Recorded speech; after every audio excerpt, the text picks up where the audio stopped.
Ladies and gentlemen, we are live for another edition of NASCAR Chase for the Cup 2005. In our Chase for 8 special, we have just two races to go on the season. First of which is going to be tonight at the Darlington Raceway for the Mountain Dew Southern 500. Dale Earnhardt Jr. comes into this race 137 points in the hole, but the benefactor for him is that he will be starting on the pole for today's race compared to points leader Jimmy Johnson will have to start in 6th. Jeff Gordon, who also has a realistic shot of winning the championship coming into tonight, 142 points back, also starts ahead of his teammate Johnson in the 5th position. Casey Kane, who is the long shot to win the championship at 268 points back. The rookie is having a stellar season, got his first career win about a dozen races ago, is still trying to fight for a championship, but he's going to need a lot of help coming into tonight's race. Like, share, and subscribe for more daily NASCAR content as we are about to get into this final 500-mile race of the season, as well as the final crown jewel event of the year. Of course, everybody wants to win at Darlington, especially in this Southern 500 event, and with it being the 9th out of 10 races in the chase, it just makes it even more important. So here we go. Billy Kramer, welcome to the stream, and welcome everybody else down into the chat below. Green flag is in the air, and we are underway at the Darlington Raceway. Already contact into the first turn. Johnson had very little room for error as he rubbed his teammate Jeff Gordon. Kind of stacking up in the field. Dale Earnhardt Jr. got a great launch on that inside lane up at the front of the field. He hangs on to the lead in turns 3 and 4. And Dale Earnhardt Jr. will score 5 bonus points for leading the first lap of the race. The top 3 in points have finished 1 through 3 in each of the last 2 races. Not a lot of separation or difference in the points standings over the last couple races. It's going to take one big drop off from Jimmy Johnson one of these last 2 races to really give them a realistic opportunity to be able to outpoint Johnson enough to win the championship in these final 2 races. But if there's any one of the races between this and Homestead at the end of the year, I'd have to think it's this one that could cause some chaos. Johnson had a great run off the exit of turn 4. Gordon did not after he failed to try and pass Kurt Busch in the 97. Johnson's all the way down on the apron of the racetrack trying to find his way around Jeff Gordon. That did not work out for him too well. I like Cody Ware says no one ever welcome to the stream also. Rookie Scott Riggs putting a lot of pressure right now on Dale Earnhardt Jr. and also generated rookie driver Seth Taylor running in the 3rd position. 6-car breakaway at the front of the field currently. So hard to pass at Darlington. Kurt Busch going to try to make a pass in turns 1 and 2 on Seth Taylor in the 174. Johnson trying to diamond cut the corner off the exit on Jeff Gordon. That's getting pretty narrow. Somehow Taylor stayed in front of Kurt Busch. Gordon went to the outside. Not going to work out for him. Jimmy Johnson should clear him. Johnson as well forcefully clears Kurt Busch off the exit of turn 4.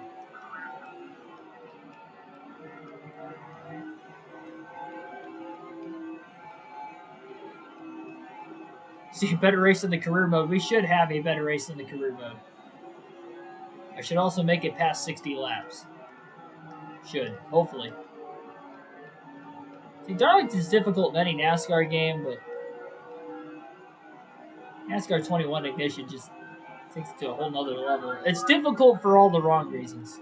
Like, it's just too difficult to the point where you can't even enjoy it the way you probably should or would want to. I think Dale Jr. is holding up Scott Riggs and Seth Taylor right now. Riggs almost thought about trying to make the pass on Dale Jr. getting into turn 3. Johnson couldn't get a great run off the exit of turn 4 to get around Taylor himself. I don't know if the outside's going to work, but he's going to try it in turns 1 and 2. It's going to be interesting. Trying to stick it off the exit of turn 2, and he earns his first Darlington stripe, and he wall rides, taking the Larson line to get around Taylor. Probably not going to get away with that as the race goes on. Maybe a little risky to do it early on in the race, but he does make his way up to 3rd.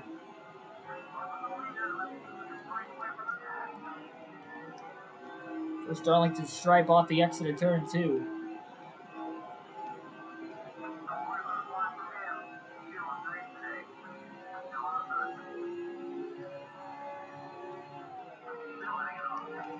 Johnson makes his way past Scott Riggs for second.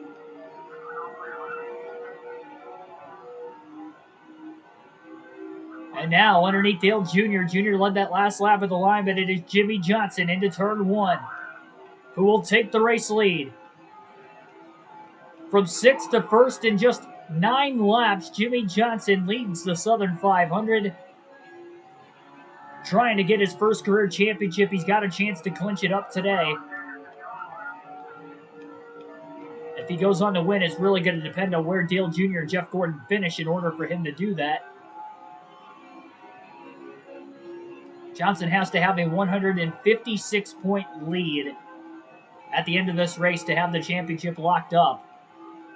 He does have the tiebreaker with 16 wins on the season, including 5 in the chase. If he wins one of the last 2 races of the year, he will break the playoff/chase record for the most wins in those final 10 races.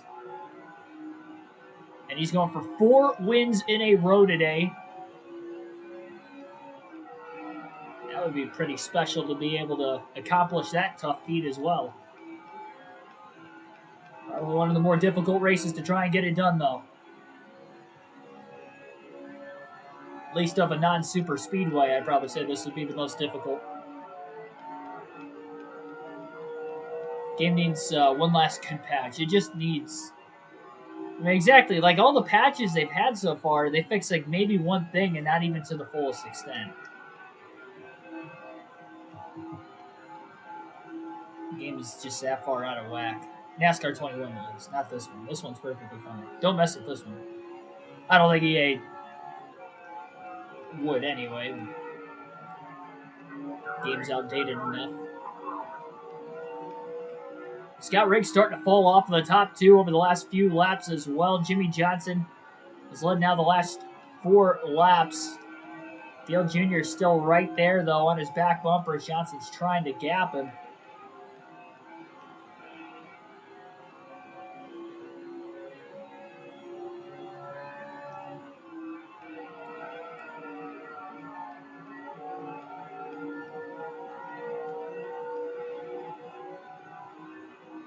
At least Jr. was able to get 5 bonus points early on. He'd like to get 10 bonus points if he could help it. Johnson's just been on his most dominant streak all season. It just so happens to be in the second half of the chase. Down the home stretch, heading towards the championship crown, which I think even makes it more impressive. Stepping up when it matters the most, and in a very, very big way. Dale Jr. is definitely putting a lot of pressure on him. He almost got underneath him in turns 3 and 4. Johnson's car is handling really well, though. Didn't practice for this race, but I did qualify. I didn't give myself enough time to practice. Otherwise, I would have. But we did run at Darlington earlier this year. Jimmy Johnson finished 8th at Darlington earlier in the season at the Carolina Dodge Dealers 400. That was 100 miles less in length than this one, and it was also 73 laps shorter in distance. This one at 367, 293 was the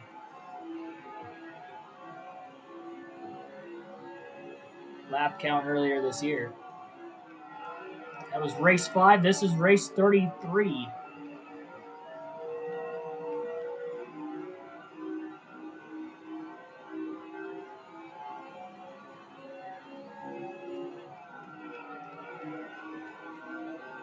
Oh, wow. It's a pretty big feat for him.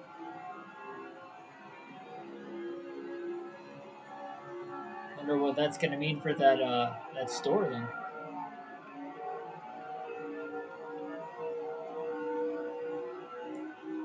I guess the general manager. It's not like it's the owner. Congratulations to him, though.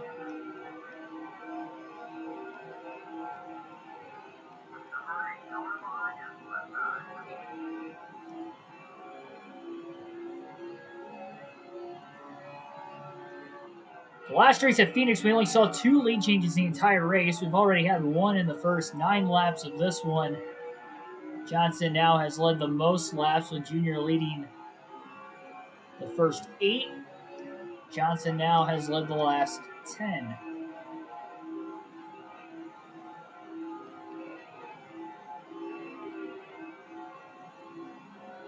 Wonder how many positions Jeff Gordon might have gained or maybe even lost.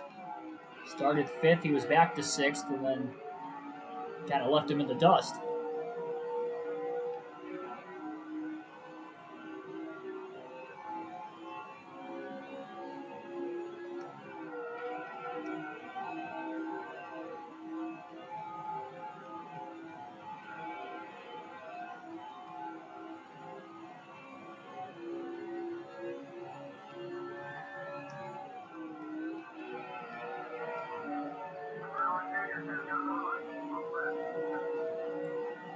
Johnson, especially with the clean air, feels comfortable enough to really get this car to run the high side if he needs to, run the bottom if he needs to. He can diamond the corner up by starting high, low, high, or even going low, high, low.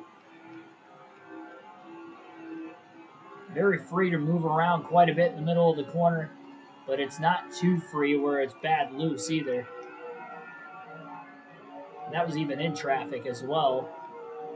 It just handles that much better out in the clean air, which is probably why Dale Jr. has not been able to get back around him despite keeping the pressure on.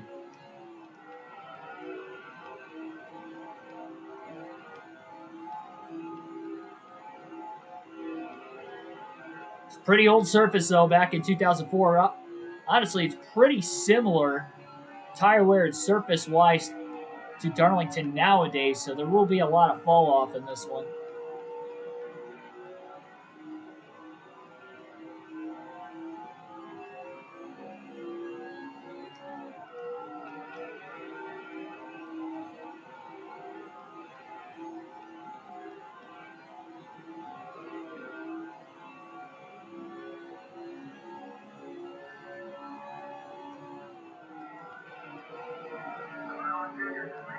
Johnson went up maybe a little too far wide. Dale Jr. almost gets to the inside of Jimmy, but not quite.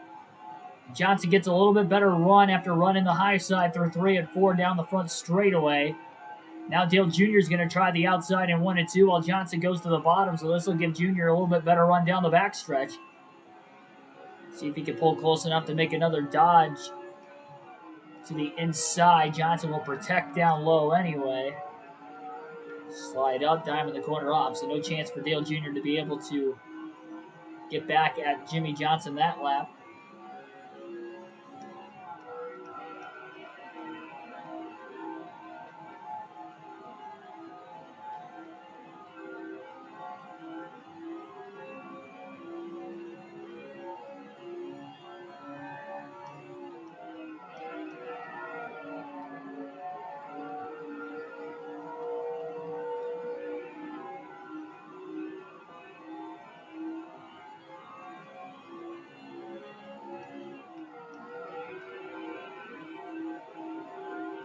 It's definitely been at least a clean battle for the lead between these two. Probably because it is a 500-mile race at this difficult of a racetrack to navigate. We're only at lap 26. Johnson slipped the tires a little bit on corner entry that time. Junior couldn't get underneath him. I definitely wanted to walk up the track a little bit more. Might have to start backing up the corners just a tad. It's kind of hard when you got second place breathing down your neck, though.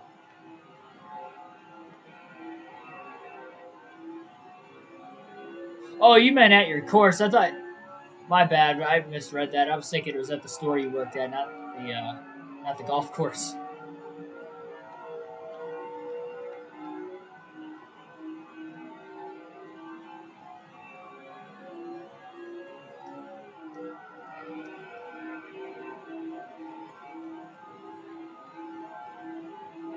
Uncle Turner, welcome to the stream. In the Truck Championship, join Team Penske. Xfinity car. So long, Austin Cindric, I guess.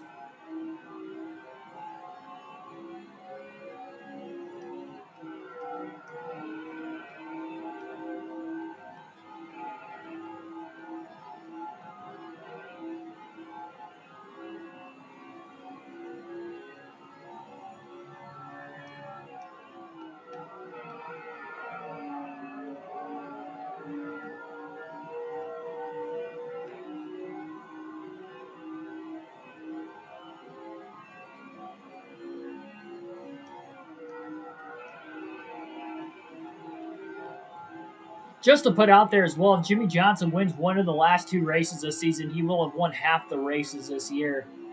34 on the schedule due to no Pocono races in this game. So that's why there's only 34 races versus the actual schedule had 36. Every other race on the schedule in the exact order, though. Which would include all the chase races being exactly the same. But of the 34 races, Johnson's won 16 so far this year. Just trying to conquer another feat. He also won the All-Star race and his dual race. The only exhibition race he did not win this season was the Budweiser Shootout that kicked off the season.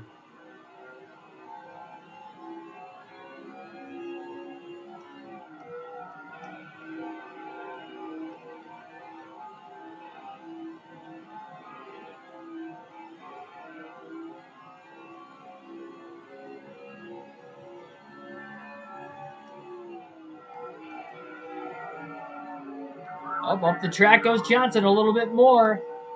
Trying to hold the outside through turns 3 and 4. Dale Jr. on that left rear corner panel trying to side draft, but again it's Johnson throwing the block down the front straightaway as he's able to hold on to the lead. That was as close as Jr. has been to getting around Johnson since Jimmy took the lead back on lap 9.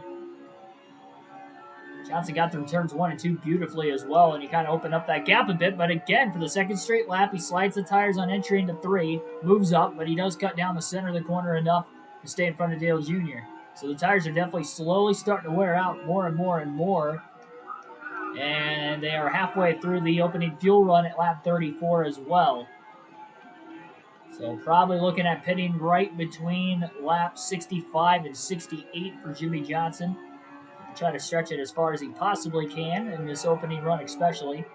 Get a good gauge for exactly how far he could probably go on fuel, as long as we don't get a caution, of course, between now and that first stop.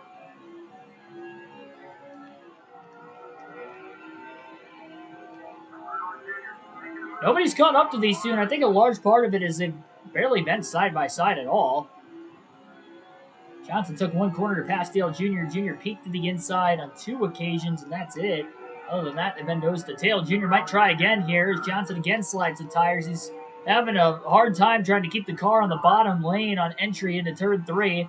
But again, he fends off Dale Jr. with a block down the front straightaway. So Jr. can get underneath of Jimmie Johnson, but because of having that sharper angle off the exit of the corner, he is not able to beat him back to the gas. Plus, the progressive banking allows Johnson to get an even bigger run anyway down the straightaway. It's enough to be able to pull clear before the next corner in turn 1. Johnson did not slide up that much that time. Actually, Dale Jr. ran the high side. There was one car that was blowing an engine down on the inside of the racetrack way out of the way of the racing groove. And that was the 105 car. So one of the generated rookie drivers is done for the day.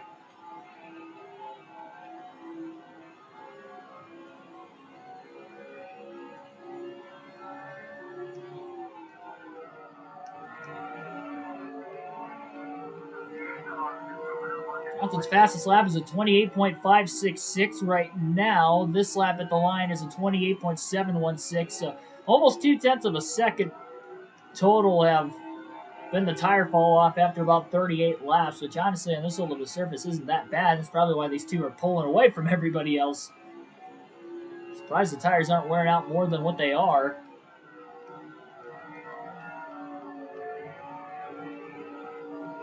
Johnson's been a little bit better these last 2 laps now, backing up turn 3 enough to where the car isn't wanting to slide too far up the racetrack on corner entry. Not allowing Dale Jr. to get another shot at him.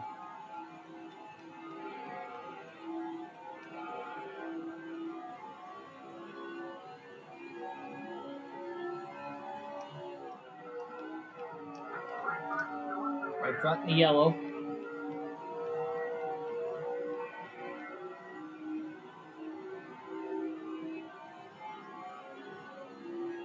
Lap 40.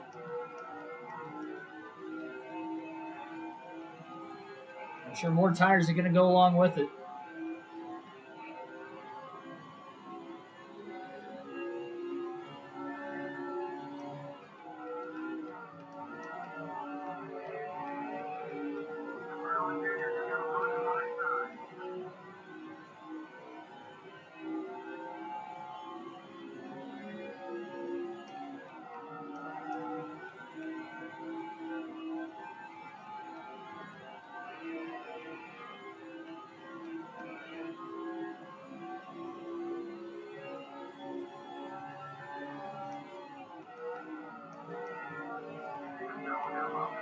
Johnson didn't actually slide up that time. Dale Jr. just drove it in a lot deeper on corner entry. Johnson trying to stay alongside of him. A bit of contact down the front stretch. Hang on to it, boys. Into turn one. Oh, wow. Jr. just rockets by. What a move by Dale Earnhardt Jr. Catching the race car, just blowing by Jimmy Johnson, who I guess slowed down even more than Dale Jr. after the contact between the two. Johnson couldn't hold the outside that time, probably because of the amount of tire wear between now and the first couple times Dale Jr. had gotten underneath Jimmy Johnson. So some close quarters racing there. Another lead change, and Dale Jr. is back in the front, and third place is starting to close in on these two now, especially after that contact. Johnson gets off of turn two, though, pretty well, and he's back to the inside of Dale Jr. Goes all the way down to the bottom, slides the race car up the track. That was about as good of a slide job as you're going to pull off. Johnson back to the lead. And the top two in the point standings in the second to last race of the season are trading the lead back and forth in the early going in the Southern 500. Junior's going to try the inside through 1 and 2. He hasn't gotten there on that end of the track yet. Both drivers almost making contact again, but not quite. Still side by side into turn 3. And Junior is clear off of turn 4. So the heat is on now.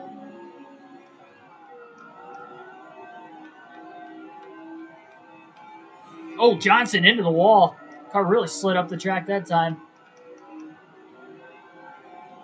It's tucked right in line behind the 8 car, and that air just threw him right into the wall. Second time he's gotten into the wall in 1 and 2 now.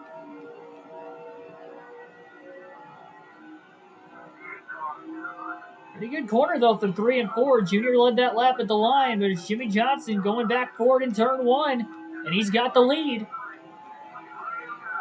Yeah, third place is definitely closing in, the way these two keep going back and forth like this.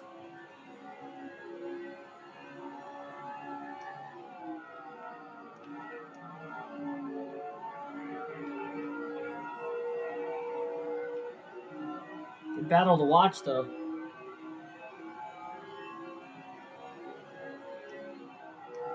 Still about 20 laps out for green flag pit stops. May see some drivers short pitting maybe the next 15 laps or so. Maybe even before that. Johnson went low just to make sure Junior didn't have enough of a run to try and get under him. Well, he might in the middle of 3 and 4, not quite. Johnson slid up just a bit, but not enough to where Junior could get underneath him before Johnson shut the door.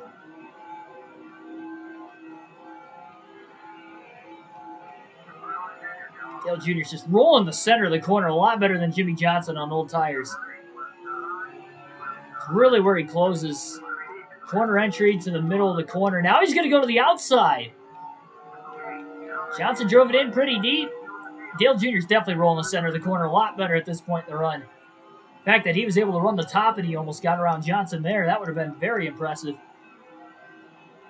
And here comes third place, who I believe is Jeff Gordon. Making the now not only the top 2 championship runners, but the top 3 championship runners under a blanket. Nearly under a blanket, at least. Jimmy goes up the track a bit again, but so did Dale Jr. It's just a fun battle to watch here in the opening 50 laps.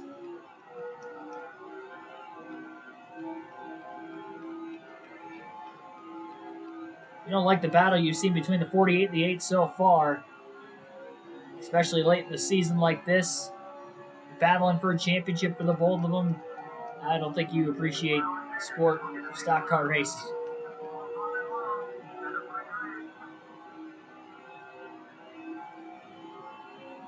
Johnson just protecting the bottom. Junior may pass him around the top. He got really close to doing it once. He's trying to go to the outside again in 1 and 2. It's going to give him a big run down the back straightaway. Not as big as I thought it'd be, and Johnson should hold on in 3 and 4.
Top three are definitely all within 1 second of each other. Not 100% sure that's Jeff Gordon in third, but I'm about 80% certain.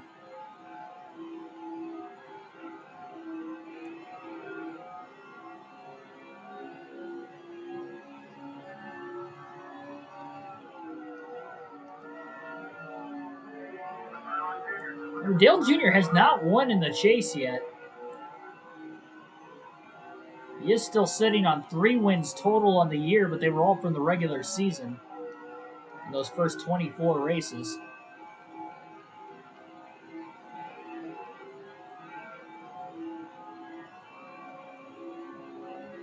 Gordon has 1 win in the chase. Johnson has 5.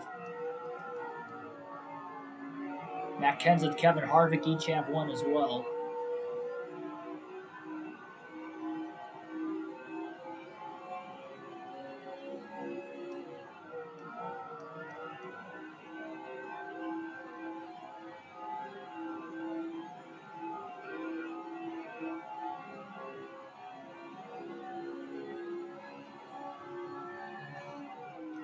That was a mistake. Definitely couldn't get the car to turn, getting into turn 3 that time. Jimmy barely holds on the outside. He side drafts Dale Jr. down the front stretch. And another mistake into turn 1. That left front starting to wear out a little more after a slight bit of contact for the second time now with Dale Jr. And Jr.'s got the lead at Darlington.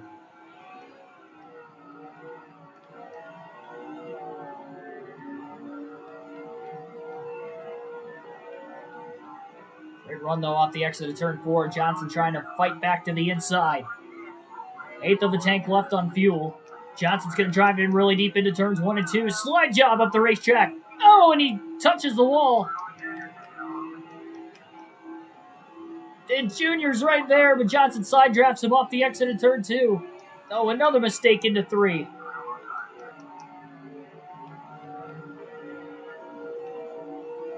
Johnson's got to be careful not to rough the car up too much this early in the race.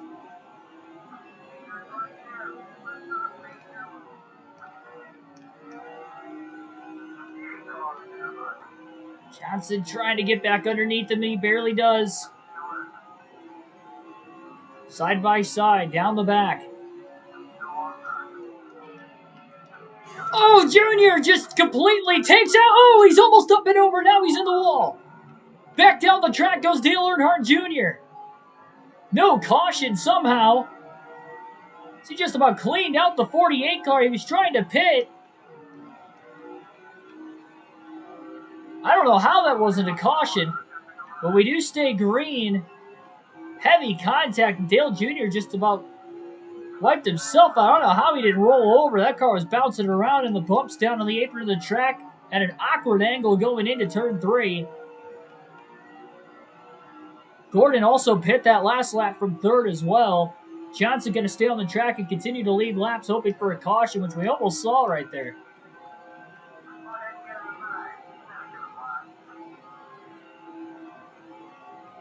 That was nuts.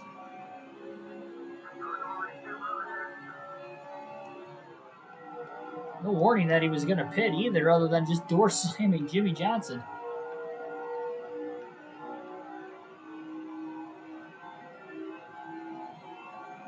I think it's a good thing Gordon decided to pit when he did, because if he would have been running in full speed, he probably would have clobbered the 8 car when he went back up the track.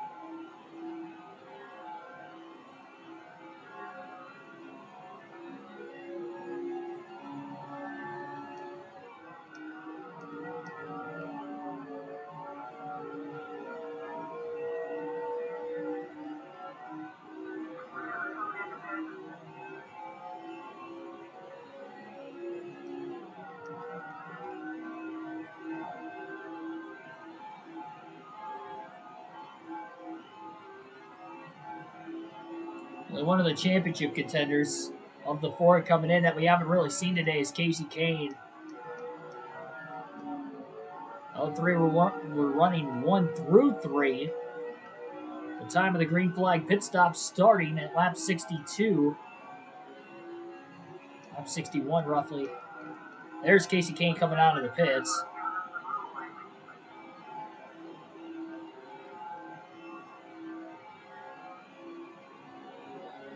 Dale Jr. and Jeff Gordon making up enough time right now, and that slowdown between Dale Jr. and Jimmy Johnson as well might actually allow Jeff Gordon to take the lead when the pit stops alternate through, which would be bonus for him. Quite literally, actually, because that would end up giving Jeff Gordon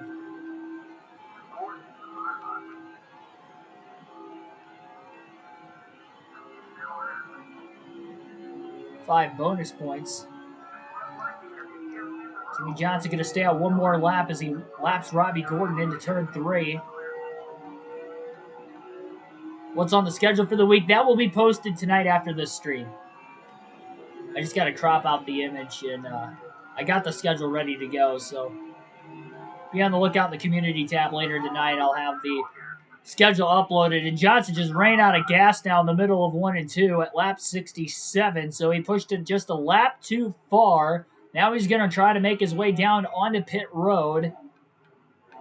Get really deep onto the apron. Got to make sure he doesn't speed when he gets to that commitment line at the front of the pit road entrance. Barely had to brake, really. 4 tires of fuel, no adjustments for the 48 of Jimmy Johnson. Crazy opening fuel run to start this race. And that's going to cost him quite a bit of time, too. Hopefully he can at least still come out top 3. We'll just have to wait and see. And hopefully it's a mistake-free pit stop as well. There's been a couple mistakes over the last few races in the pits for Jimmy Johnson. In the last race at Phoenix, the first stop, it was the Jackman falling over.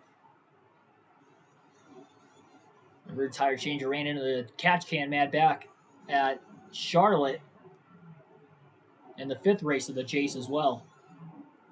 Clean pit stop, fast one for the 48 to start the race. And Dale Earnhardt Jr. will be the leader. Next time by at the start-finish line after our set of green flag pit stops.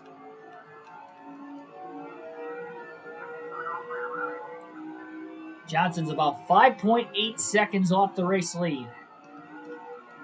5.9 now, it looks like, as he's getting up to speed in turns 3 and 4. So 5.9 seconds off the lead. He's back to 4th. Just for staying out an extra 7 laps, and then obviously running out of fuel in the middle of 1 and 2 was the big factor in him losing that much time.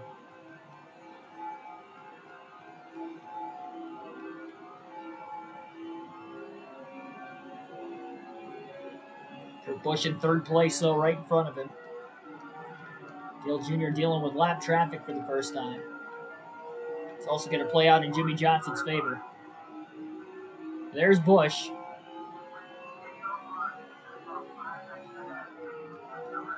Johnson clears him into turn 1 rather.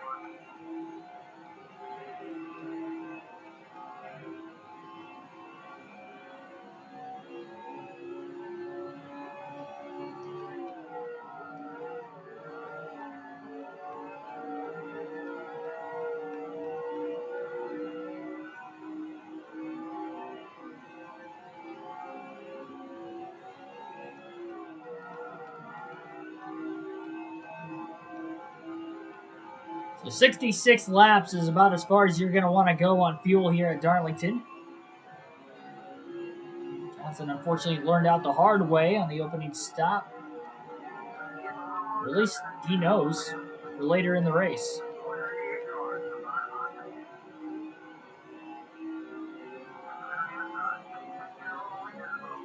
He came out of the pits at lap 68, which means 66 laps from there. Be about lap 134 as the next scheduled stop for Jimmy Johnson.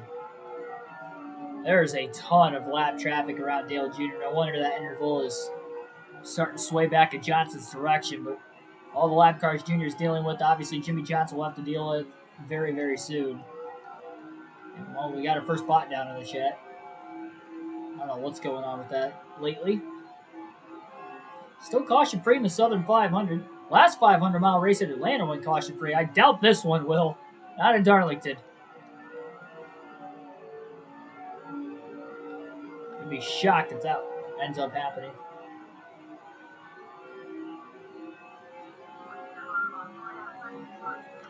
Oh, man, that car just jumped way up the track. Johnson was heavily on the brakes into 1, more so than usual just to try and keep it off the wall, which he was able to keep it off the wall. Stuff like that's going to burn the tires out more and more, too. What is going on with the car right now? Turn 1, turn 3, the same lap. Getting really out of shape.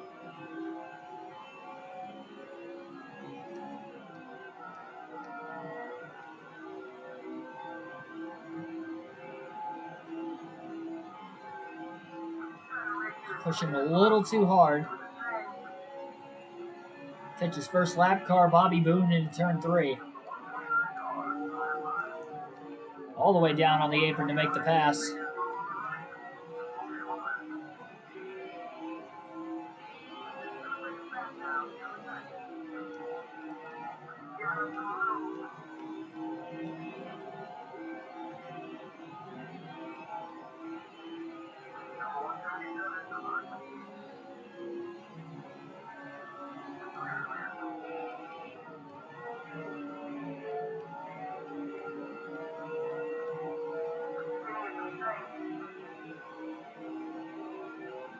Oh, Craven, what is he doing?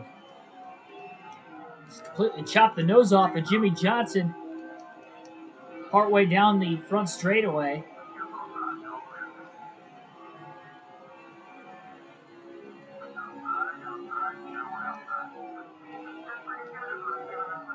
Slides up in front of his teammate, Terry Labonte.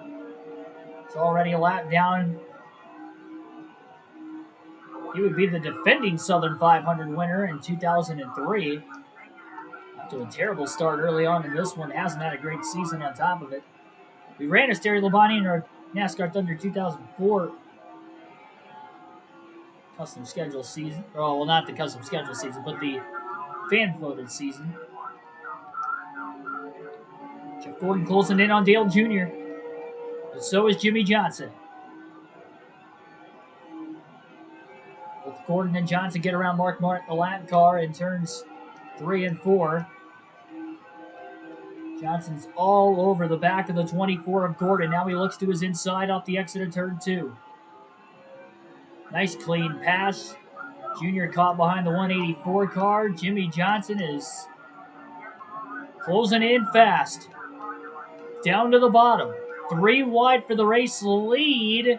The lap car on the outside. I think Johnson led that lap at the line, but it's still tight down into turn 1. Jimmy gets a little loose down on the bottom of the track, and he has to file in line behind Dale Jr. Now he gets into the back of the 8, who gets into the 45 of Kyle Petty, who almost gets turned down the track, and Johnson's able to escape to the inside. Oh my goodness, if Petty would have lost control of that car, he probably would have wiped out the 48, who was down on the bottom, in a chain reaction of events, but Johnson skims by, and he's got a 1.3 second lead now. Gordon got caught up behind it, had to check up to keep from running in the back of Dale Jr.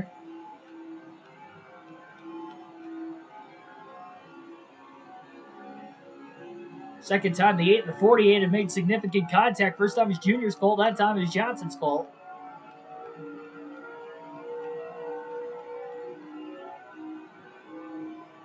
Still keeping their car relatively clean by Darlington standards for the first 82 laps. That could have been messy.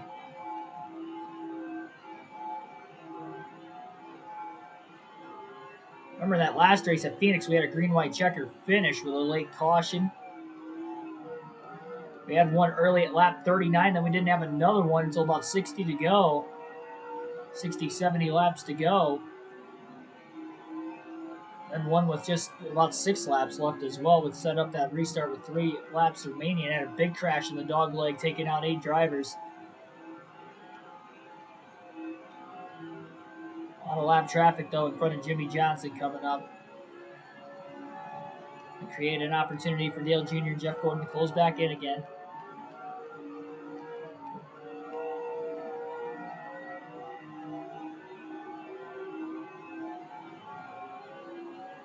Next lap car will be Dale Jarrett, then Jimmy Lane, and then Jeff Green.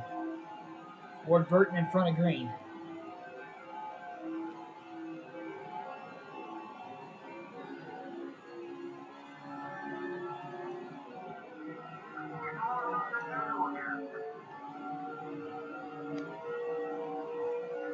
7 cars.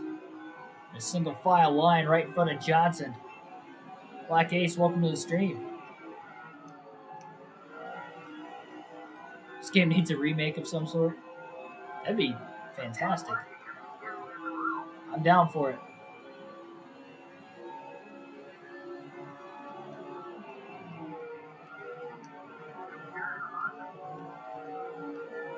Johnson to the inside of Dale Jarrett. Trying to make the pass, hasn't cleared Jarrett yet.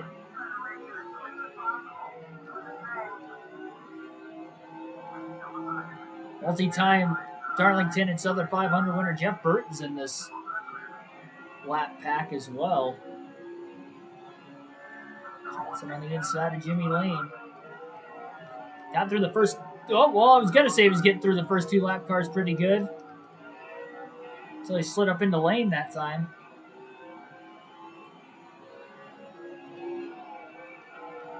Lead down to 0.8 of a second. It was 1.3. Another car's blowing his engine on the inside, and it's Greg Biffle in the 16. So the Biff is now blowing an engine. Lap 87.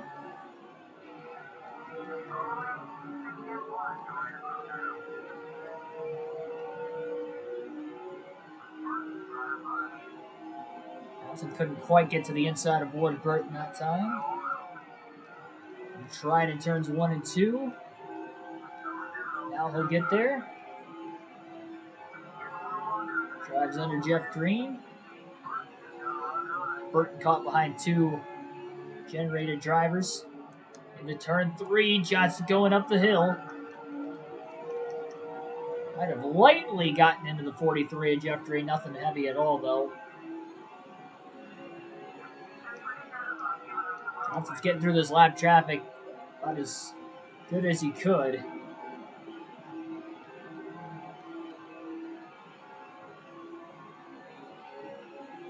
Every NASCAR fan would since ignition's a blessed. Yeah, that's very true.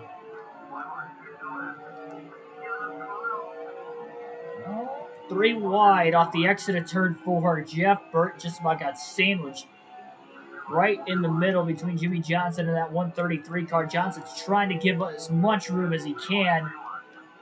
He's just got to fall in line behind these guys. Jeff Green almost gets under the 48. Now he will. Contact! Johnson slapped the wall, then he slapped Jeff Green. Bunch of lap cars going to get by to the inside. Here comes Junior.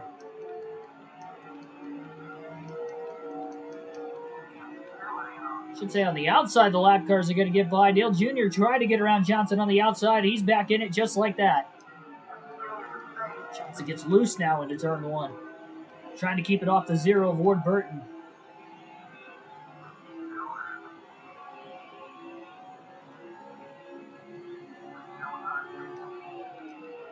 Lap traffic bunching the leaders back up again.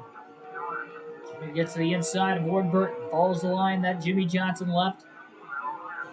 Jeez, Johnson just put it in the wall again. Now gets loose into 1.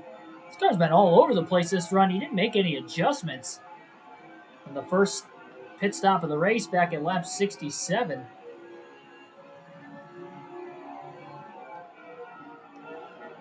Could be the lap traffic. A ton of dirty air around him. Outside of just a few laps, he was right in line behind Dale Jr. really throughout that first run. The only dirty air he was in earlier in the race. Johnson's by far led the most laps in this one, though, through the first 93. That is a huge plus. Him trying to at least get the most laps led today.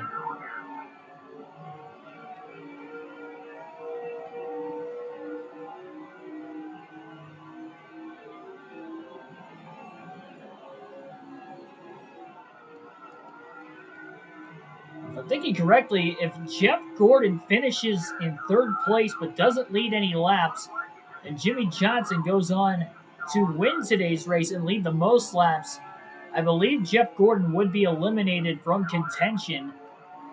And let's say Dale Jr. finishes 2nd where he's running right now, his chances would be slimmed down even more, but he'd at least still have a chance going into Homestead.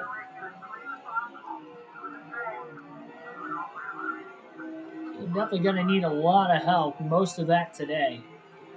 They're running consistent enough for today's sake, and really the last couple races as well. It's just Jimmy Johnson has gotten a win.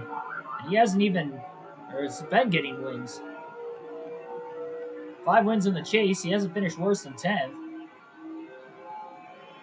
It's a big difference. Gord's got 2 finishes outside the top 10. Junior's got a couple finishes outside the top 10. That's the major difference. Junior doesn't have any wins compared to Gordon's only got 1 as well. So although the wins make a difference, most of it has just been those finishes that have not been in the top 3 have been better for Jimmy Johnson. All of it adding up together. That's what's created this 137-point lead coming into this one. But again, 156 points is the magic number. He's going to have to outscore Dale Jr. by 19 today if he's going to want to clinch the championship. Jr. by 19 and Jeff Gordon by 14 in order to clinch the title.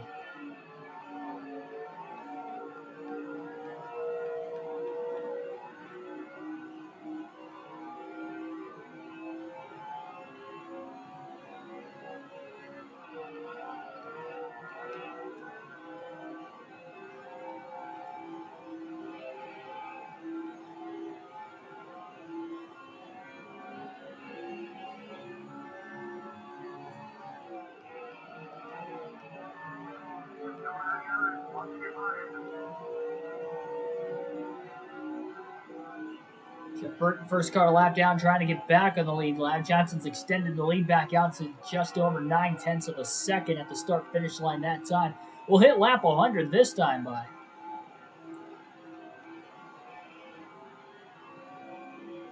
If Jimmy Johnson does clinch the championship today at Darlington, then we will not run the final race at Homestead, and we'll start the custom schedule season for the Whelen Modified Series tomorrow night.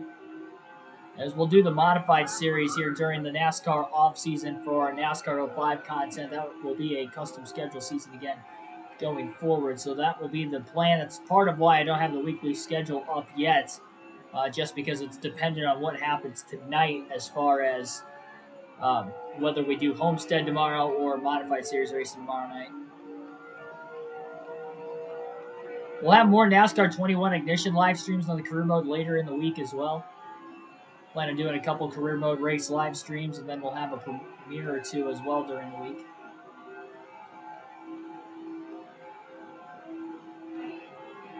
If you haven't checked it out yet today, the most recent career mode episode has been uploaded to the channel.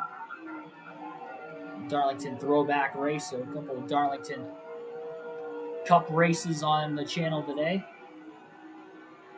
This is the only one that's streamed though. Down to about 7/10 of a second again. Dale Jr. and Jeff Gordon are nose to tail. Turns 1 and 2 as well. Jr. in second.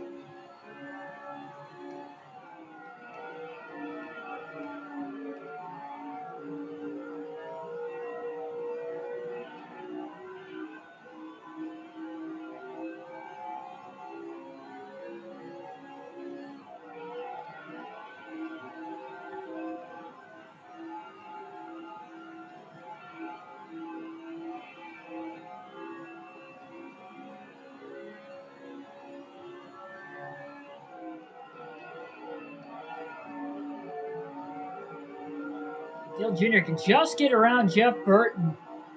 He definitely seems to have even more pace on this run compared to the last run. I'd say even at the end of the last run, it seems like Dale Jr. has better long run speed than Jimmy Johnson. And he's got obviously really outstanding short run speed considering he qualified on the pole.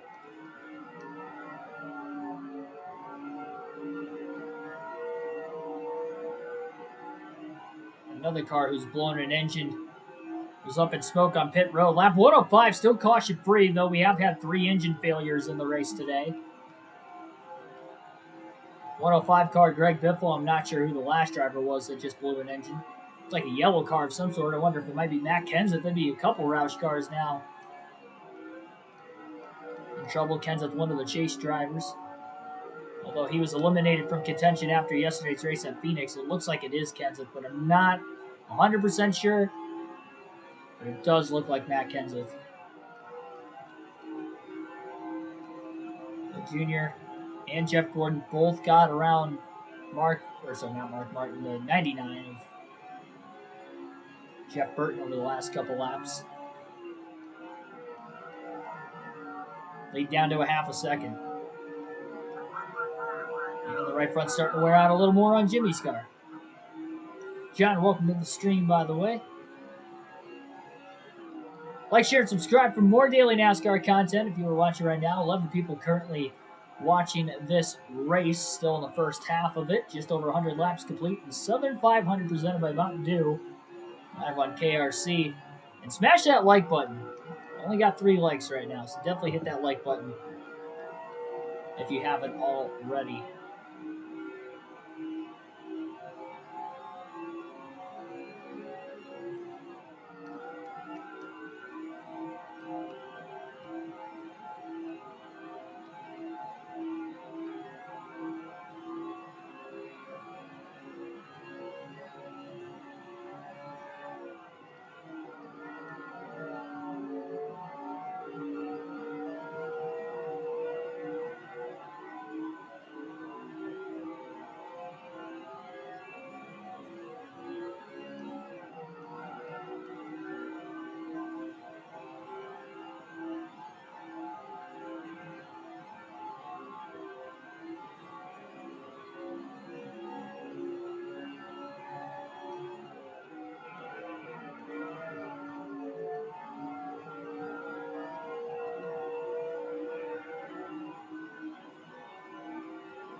Dale Jr. is now closed within a couple car lengths.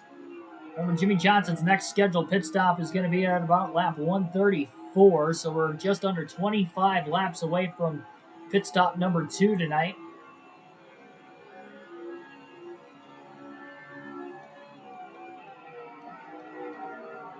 Probably expecting this to be about a 6 pit stop race if it somehow did go caution free.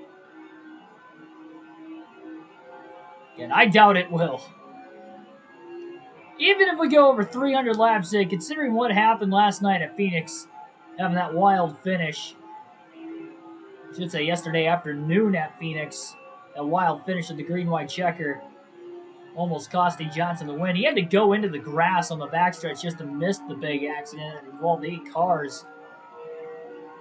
One of the lap cars who blew an engine to the 172 down on the inside of the racetrack just got ran over. That's also how caution 2 happened with Elliott Sadler. That only took out about 4 cars, though. And it wasn't really around Jimmy Johnson. It was behind him. Dale Jr. closing a lot, 1 and 2, and he's all over the back of the 48 again. At least a second place finish, no matter what happens, considering he's already led some laps as well, but at least keep his championship hopes alive. Second as well for Gordon would keep his championship hopes alive if he can at least lead a lap, as well as doing that even if Johnson wins. So mathematically, we could still have 3 drivers competing for the championship going into Homestead. Jeff Gordon got a really great run, 1 and 2. Jr. not as much as he did the lap before when he closed on Johnson, and Gordon almost got around him. At least got to the inside.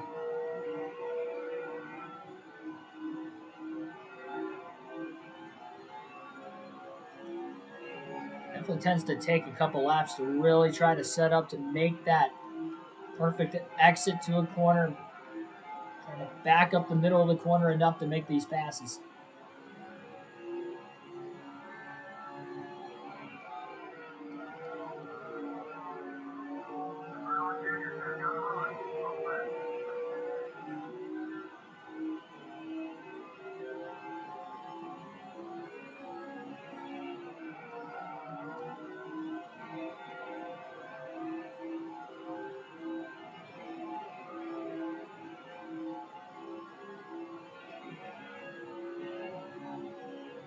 It's got to be loose off the exit of turn 2.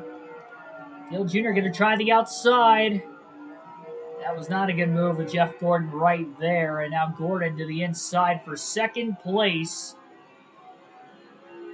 He tied for his race high. He still hasn't led a lap, but he is right there. This is as close to leading a lap as he's had all day. Gordon to second. Hendrick Motorsports now 1-2 at the front of the field. Together, these top three drivers, the three most winningest drivers this year, have led quite a few laps. Now it's Jeff Gordon at the bottom, trying to get around his teammate Jimmy Johnson for the lead. Johnson bounces off the wall. Gordon leads his first lap of the race. That was a big mistake off turn 4 for Jimmy Johnson.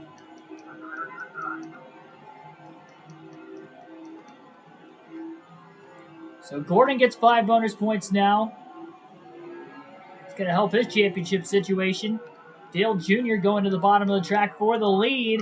Here comes Jimmy Johnson, taking it nearly 3 wide. Jr.'s going to lead the lap at the line, though, but Jimmy Johnson's underneath him.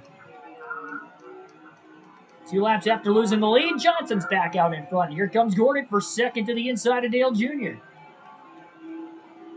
Roulette within these top 3. So 24 and the 8 almost got together off the exit of turn 2. And we've got some cars pitting, so definitely going to have to watch out for them. Gordon clears Dale Jr. for second.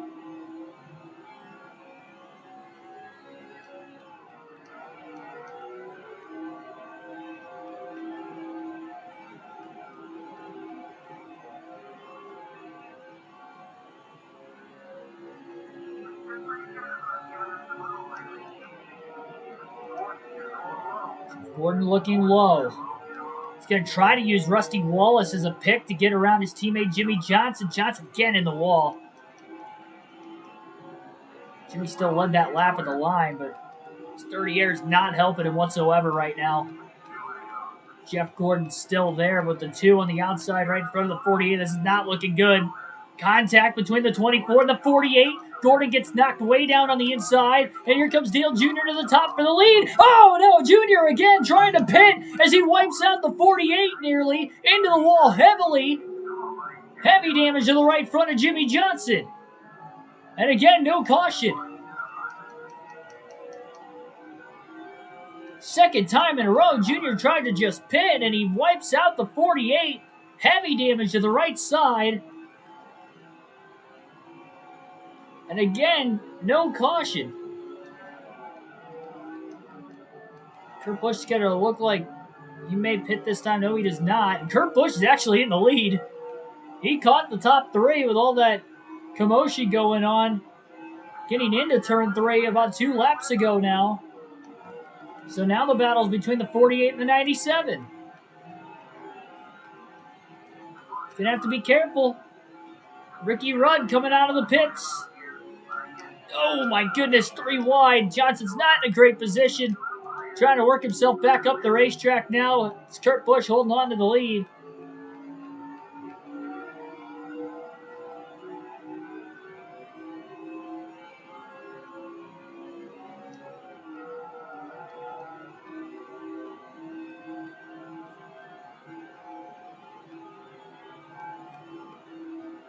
Kurt Busch clears Ricky Rudd off the exit of turn 2. And Kurt will pit this time, so this will give the lead back to Johnson, who slid up the track quite a bit. Getting into turn 3. Remember, Jimmy Johnson has not DNF'd all season long. But we also have not ran 500 miles at Darlington all season long either. That could be the difference maker. Coming out of the pit lane. Ryan Vickers coming out of the pits on the inside. Contact! Oh my goodness. Jimmy's all right.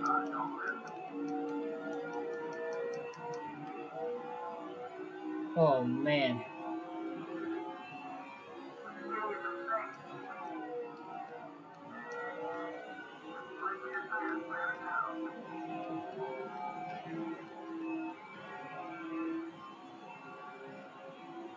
Johnson may consider short pitting here very soon. Doesn't want to see that right front fender come off for a debris caution. This is the inside Ricky Rudd. That runs on fresher tires, so it's really hard for the 48 to get around him. I hope this damage on the right side of the car is not going to cost Jimmy Johnson.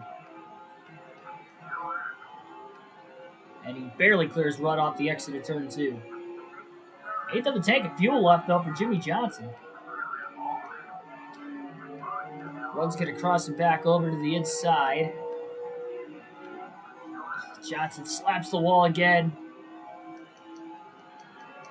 Off the exit of turn 4, cuts down in front of his teammate Vickers and almost gets into Vickers' left front as Ryan tried to get around on the outside.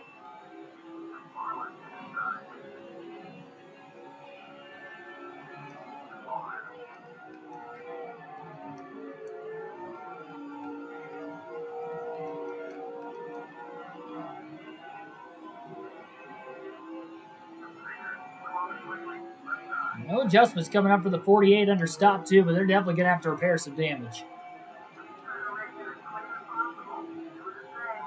All 4 tires in the yellow.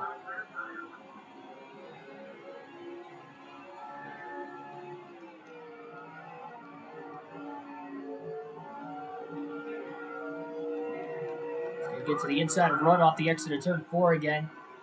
Vickers and Marlin going side by side behind.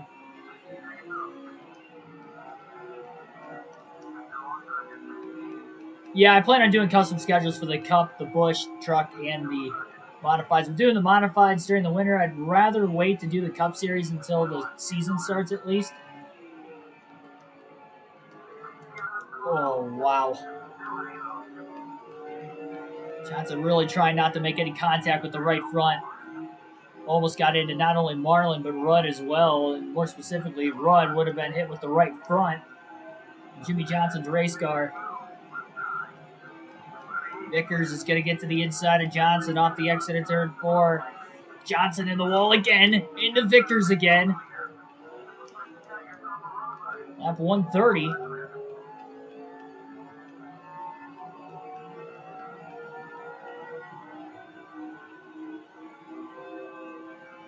Four more laps is all Johnson has to go.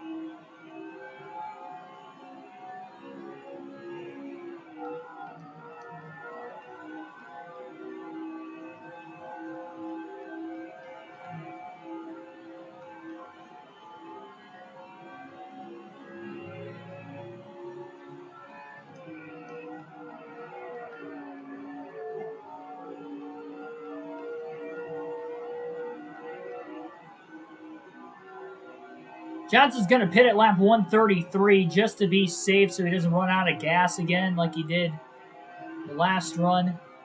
He was able to make up that time during the second tire stint of the race, but he doesn't want to have to do that again.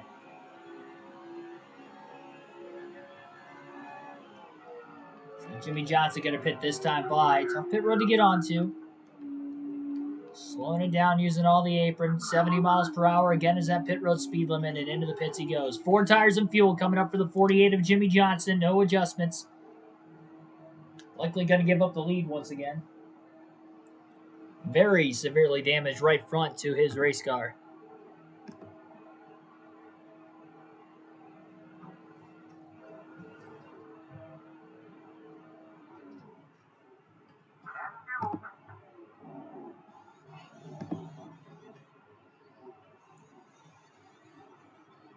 Well, he survives the first 2 runs of the race. That right front was definitely pretty crinkled. Still got a long ways to go in this race, though. Still over halfway to go. Jeff Gordon has cycled to the lead. Like they stopped to repair that heavy damage on the right front in particular, but not because of a mistake in the pits.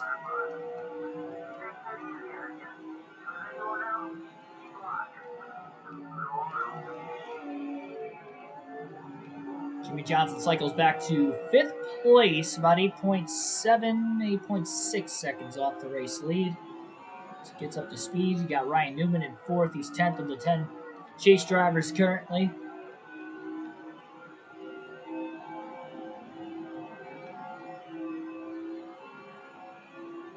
Kane, welcome to the stream. Johnson on the inside of Ryan Newman, trying to make a pass for fourth, and he will. Nice and cleanly done.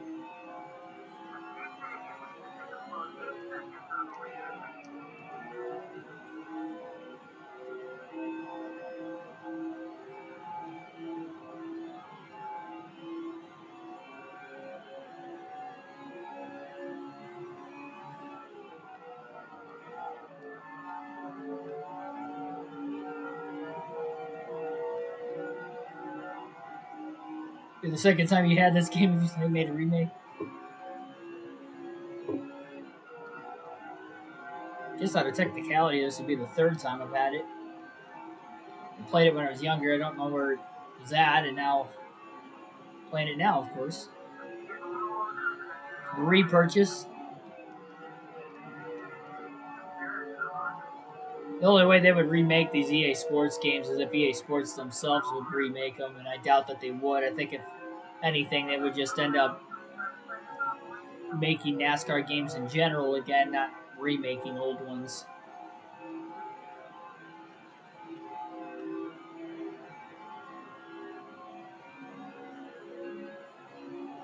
I believe Kurt Busch is the next car for not only position ahead of Johnson, but I believe he's the next car in general in front of him.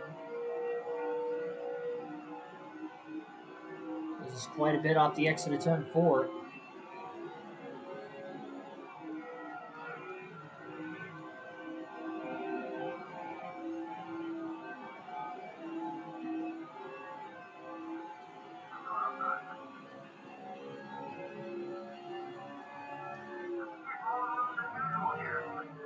Johnson gets around Busch, picks him behind his own teammate of both drivers, Jeff Burton.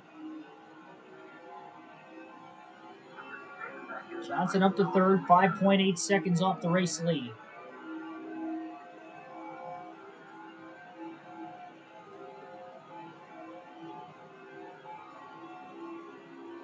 Restalk up, welcome to the stream.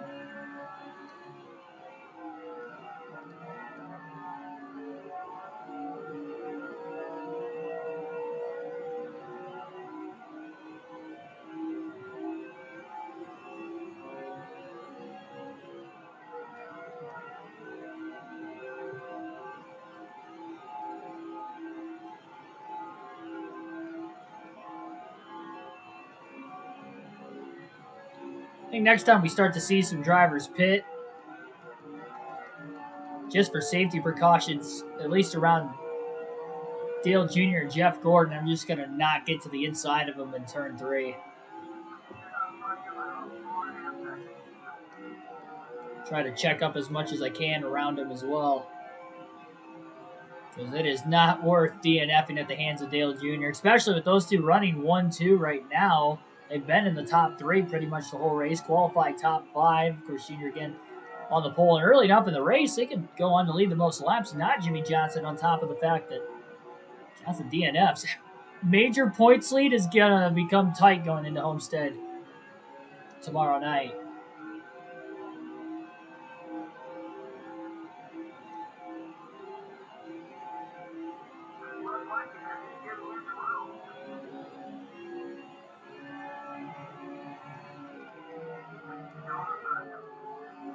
Drives under the 77 of Brendan Gaughan.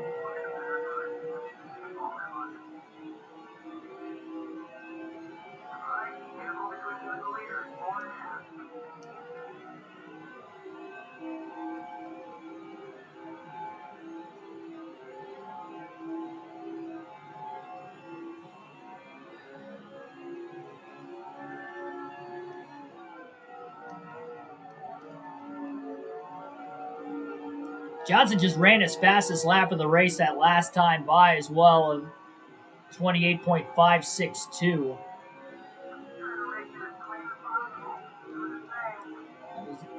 Would have been at lap 143. Johnson's fastest lap.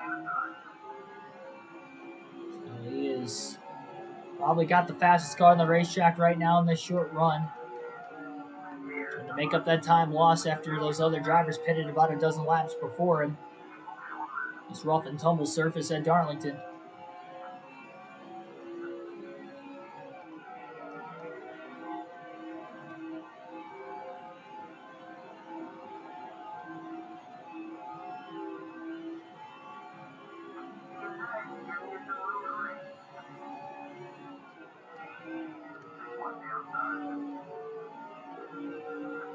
Dale Jr. caught behind Rusty Wallace in another lap car in front of Wallace. So Gordon's really pulled ahead of Dale Jr. Wallace to the inside of Joe Nemechek now. Dale Jr. going to follow him on through there. Trying to get around the 0-1. They both clear him in turns 1 and 2. Now it's Johnson's turn to get around Nemechek at 3 and 4. Johnson closing quite a bit. Now he's trying to use Rusty Wallace as a pick to get by Dale Jr. He's got a heavily damaged left side of his race car, just like the right side of Johnson's car is all dinged up. Johnson used Wallace as the pick. Jimmy up to second.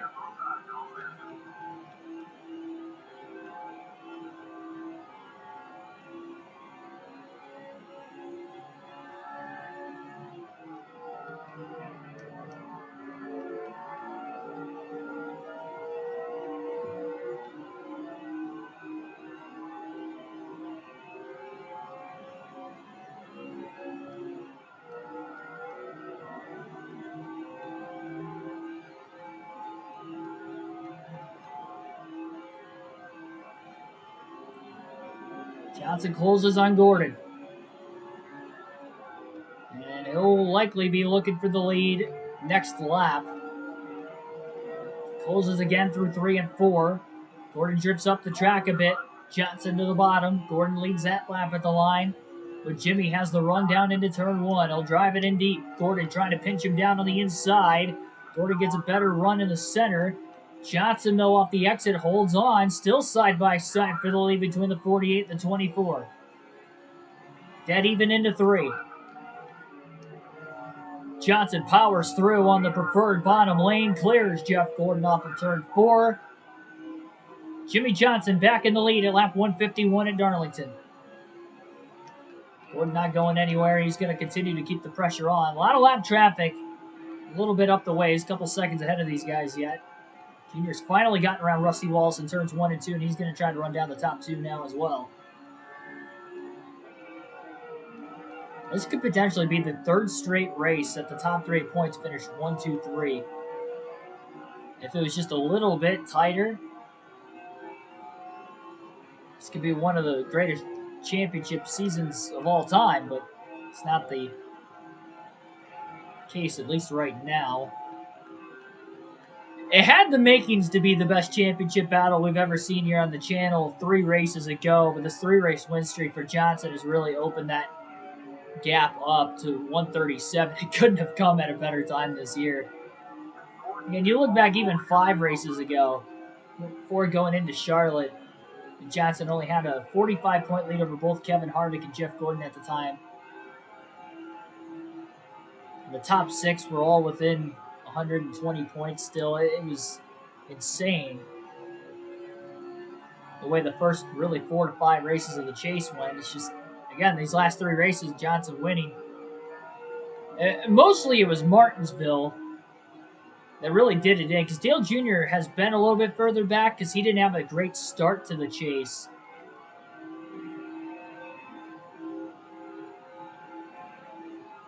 Gordon kind of fell off in that Martinsville race, finishing 16th with Johnson won and led the most laps. That's where Gordon lost all of his points.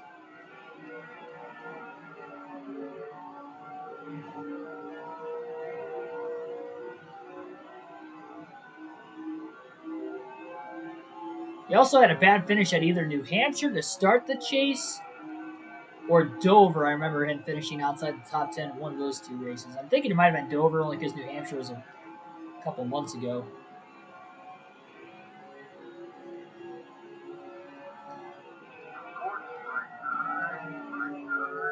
Gordon trying the top in 3 and 4.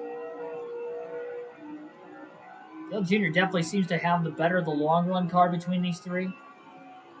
And we'll keep an eye out on him.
Johnson with a little bit of a mistake. Off the exit of turn 4, and that allows Gordon to make a pass, potentially on the outside. Couldn't quite clear the 48. He got really close. Johnson rocketed back through in the center of the corner, and he was able to get back to the inside.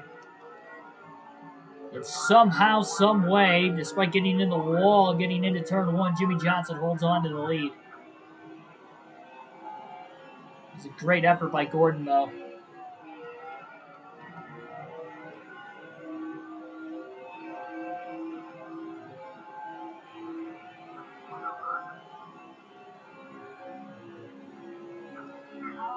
Jason Kennedy in the 144.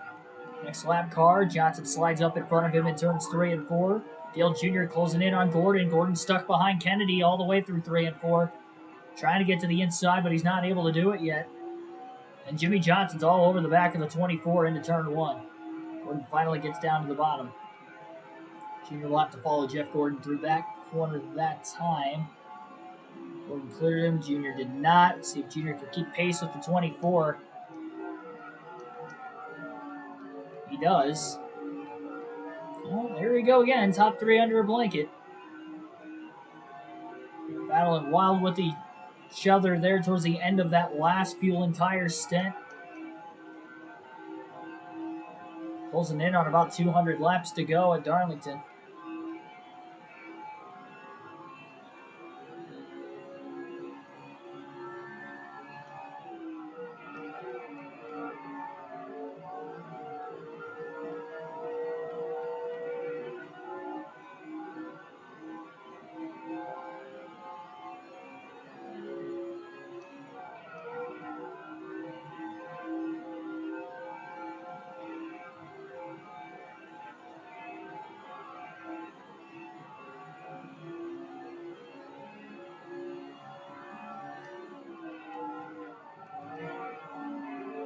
Johnson going to consider short pitting this time around, so maybe he can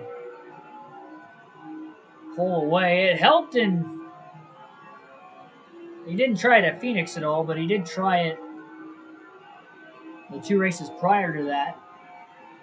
Well, not each of the 2 races. He tried it at Charlotte, finished 9th, but he was able to get the most laps led with it at least. But then he also got the most laps led and won at Atlanta, but it also stayed caution-free in that one. So far, we're caution-free today. If it stays that way, I think short pitting is going to be the way to go. Johnson going to do it here in the middle of the race so he can still get a decent amount of laps led. He's already, by far, led the most up to this point. Doesn't want to give too much of an opportunity for Dale Jr. or Jeff Gordon to lead the most. Jr.'s probably led the second most so far as he gets to the inside of Jeff Gordon for the lead. And Dale Jr. and Gordon will battle for the lead side by side through 3 and 4. Jr. clears them off 4 as Jimmie Johnson will pit this time. 4 tires and fuel, 3rd stop of the day for Jimmie Johnson. No adjustments this time by. He'll still repair more damage that he has on the right side of the car.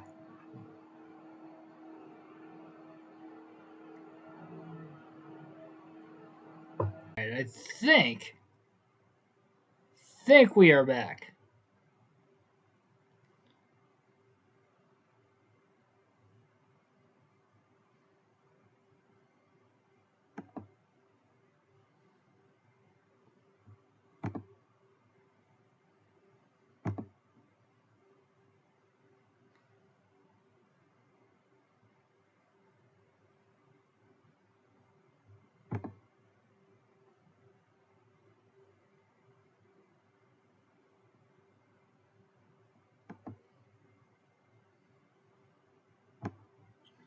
I don't really know what's going on with my laptop right now. It's like everything just it restarted on me like randomly, so we lost the stream, and it's kind of hard to tell if it's still lagging or not. Hope it isn't. Let me know down in the chat if there is still a lag, because I can't tell if it is or not. It seems kind of like the frame rate's off.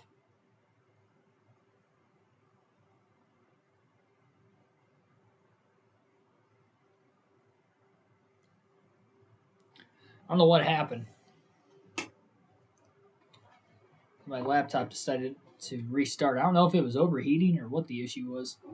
We're going to continue on with this race. Let me know if you guys are experiencing any difficulties, and I'll try to fix it the best I can. So, what you guys may have seen, but you may not have seen at the same time, I really don't know where everything got left off beforehand.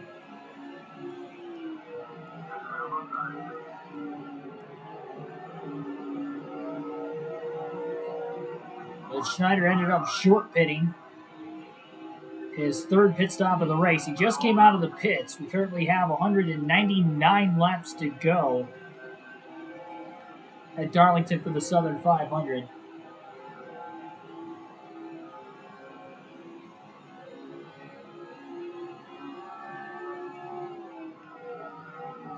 I have heard of Wreckfest, yes.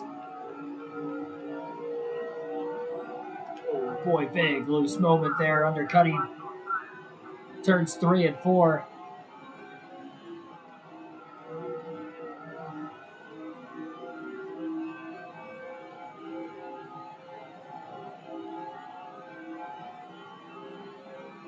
Try to pause this one more time real quick. I don't know what's it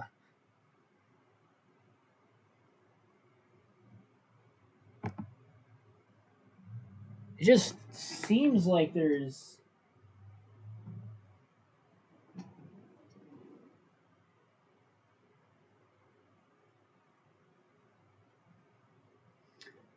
it just looks like even on my phone right now, like the frame rate's off. But it's also like that on my laptop too, which is kind of scaring me a little bit. Not gonna lie. Everything's bigger on my screen right now too, and I'm not sure exactly how. Like it's like my screen got enlarged. That makes sense. I don't know how to get it down. It's not like it's like my entire screen's enlarged.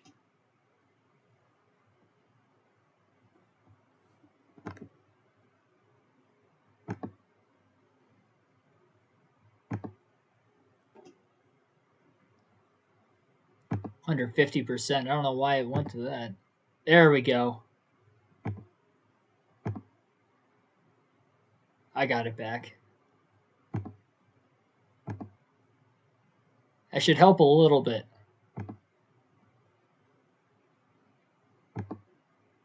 Okay, that works. Still seems a little...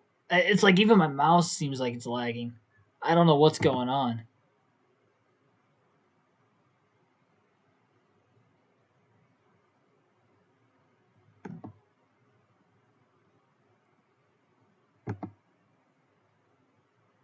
I believe there's still audio.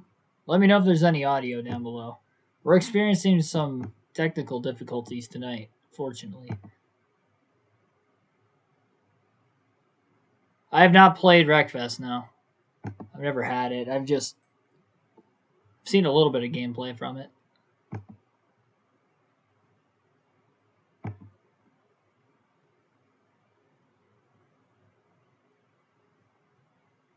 Colton Johnson 9, welcome to the stream. Welcome everybody into the stream right now. Let me know. I need to know from you guys down in the. You hear me just fine? All right. Yeah, so the audio seems to be all right, but the visual, it just seems like everything's moving graphically slower. Like my laptop in general is slower, and it's making the stream itself kind of slow. Everything is lagging really badly.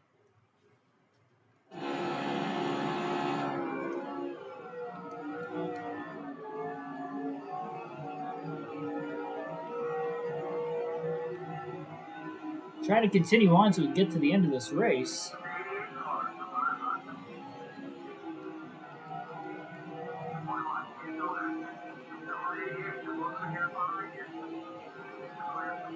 Jimmy Johnson's your favorite racer, I'm guessing? Unless you're saying I'm your favorite racer. Thank you. Never raced top level of any auto racing series, I guess.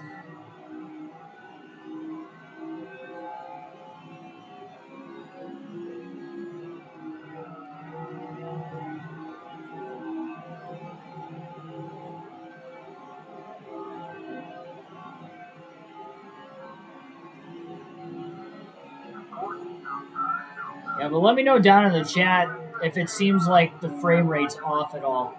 I really need to know.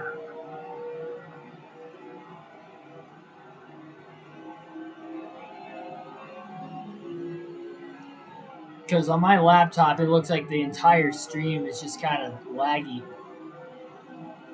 But my laptop itself is kind of laggy. Like, if I'm moving the mouse around, it's not moving very fast. And I don't know what happened to my laptop that it went into a reboot. And now it's just maybe lagging a tiny bit. Oh boy, big loose moment. Johnson undercutting the corner too much on Tony Stewart. It's really bothering me because it looks really, really bad. Like on my end of the stream.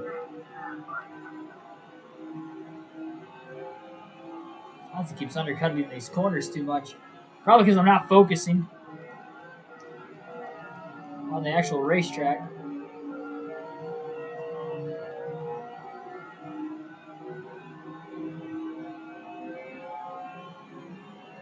Frame rate does look jumpy. Yeah, it's pretty bad. I don't know what happened to my laptop. I didn't lose the stream somehow, but it is like my entire I had like this screen that was just, I don't know, it was like really weird. I noticed the chat froze and I was like, okay, why'd the chat freeze? And then my entire laptop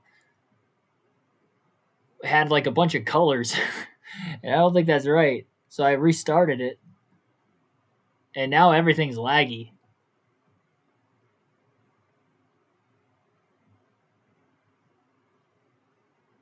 See what my internet connection is.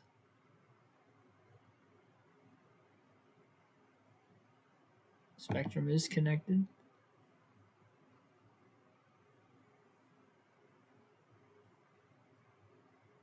And the only other thing I could think of is I try to restart it again. And hope that that works. I'm trying to get to the bottom of this.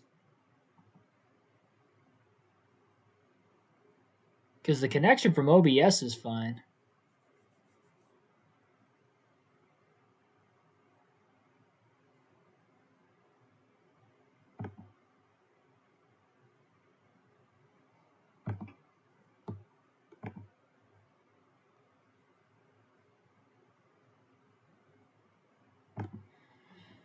Oh, boy. Well, thanks for watching, by the way, Colton. I might have to do another reboot here.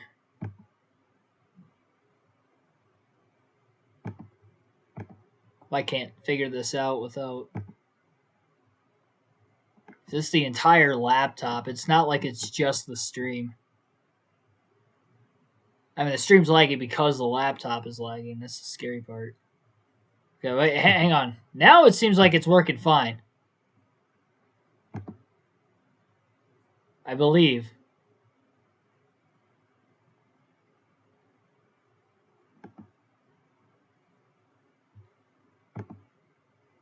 Oh, it was working for a couple seconds. It was working for a couple seconds and then it just stopped working again. Well, it didn't stop working, but it's really, really laggy. Mountain Dew Southern 500 is currently under a delay. Yes, yes it is. I don't know what's going on here. I really hope my laptop isn't broken because that would be a major issue. Major issue.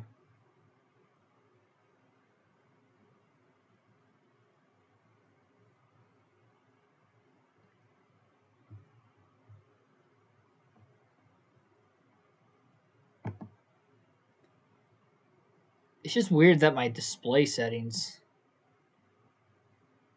all messed up too.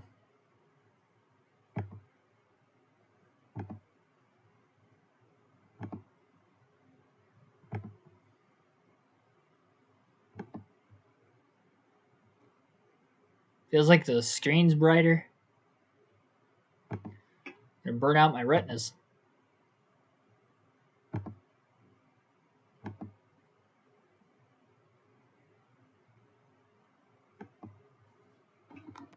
Try unplugging that.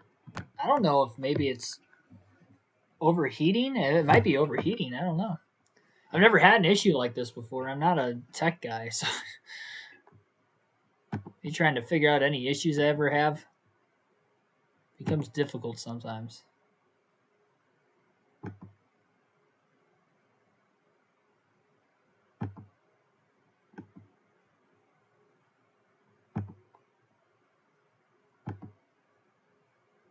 Jesus Manuel Ortiz, welcome to the stream.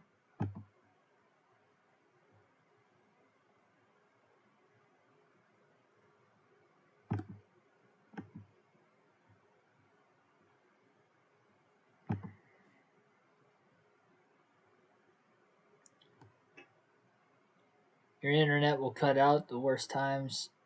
It will cut out my dad's. It wasn't the internet though. That's the problem here. It's not my internet that's lagging. Like my entire laptop basically had to shut down, and now it's just laggy.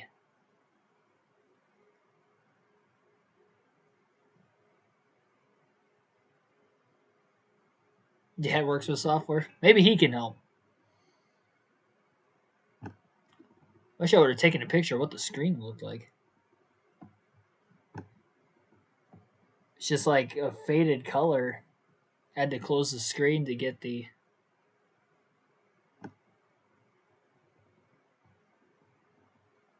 settings.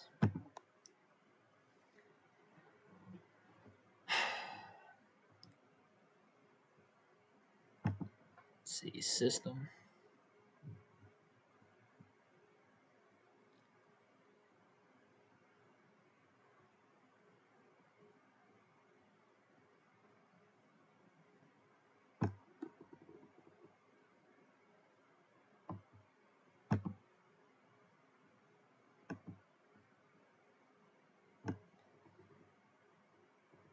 Multiple displays. Are you having PC issues? I am. Yeah, the audio seems to be perfectly fine. It's just the visuals really bad. Not just on the stream itself. It looks like the frame rate is bad, but like the frame rate on my laptop itself is bad. Like even if I'm not on OBS or looking, like if I just went on to the internet, it would like my mouse is laggy. Like everything is lagging pretty bad.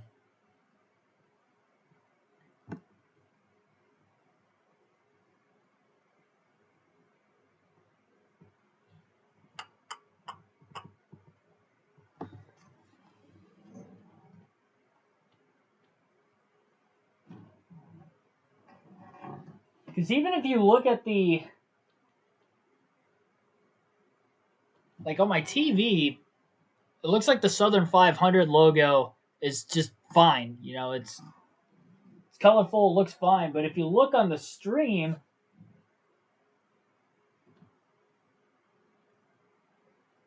it looks like it's glitching out a little bit.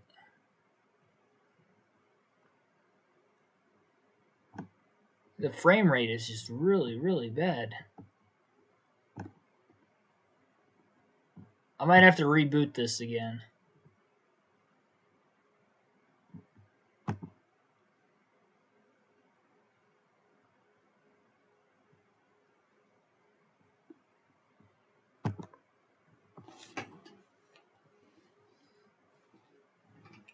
You know what? Good old Google might be able to help me out on this one.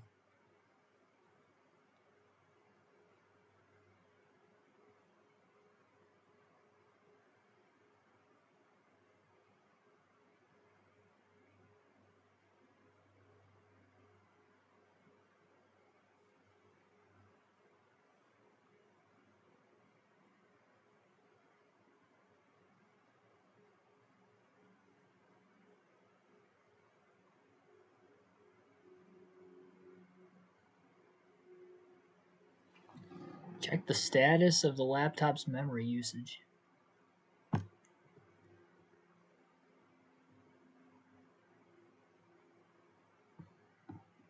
How do I do that?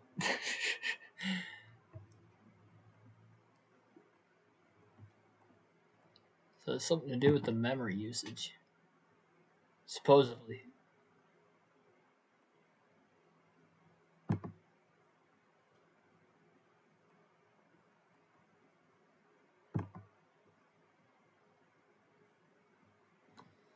Oh boy.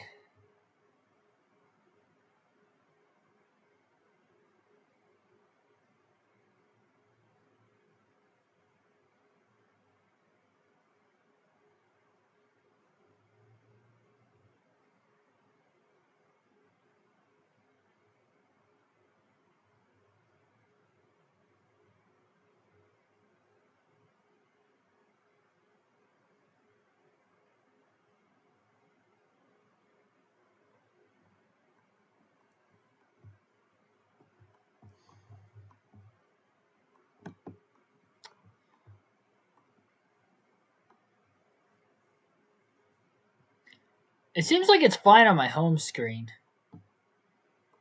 But when I go onto Google,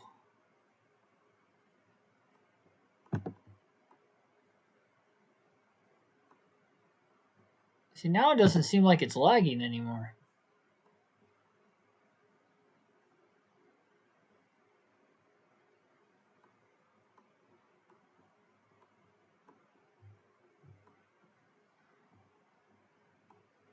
Could be OBS. Drop frame 0%. I think OBS is what's slowing my laptop down right now. Because when I just go onto the home screen alone, it seems like it's working pretty fine. Like it's not lagging. So give me another second. I'm going to lose you guys for a few seconds again. How much space do I have left? On memory, I have no clue. I don't know how I'm supposed to check that, honestly. I'm not a tech-savvy guy. You don't realize how much like Googling I had to do when I was looking up stuff to like start a YouTube channel and see documents. Let's just start deleting stuff I don't need. Get off my screen.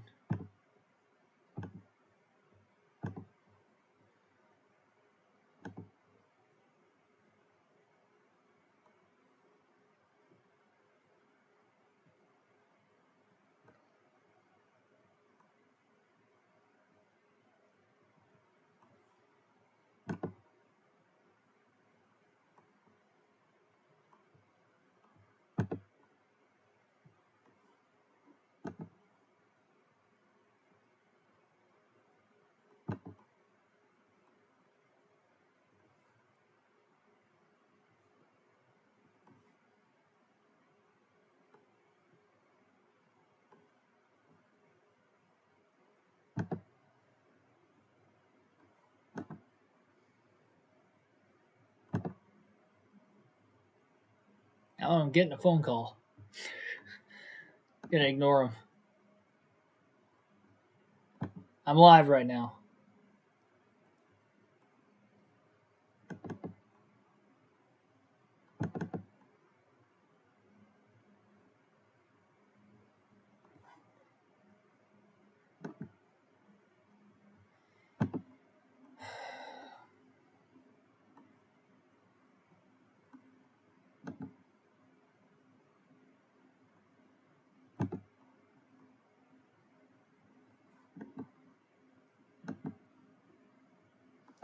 I think I'm just gonna try to restart my laptop too. I just don't feel like deleting stuff right now is really doing anything.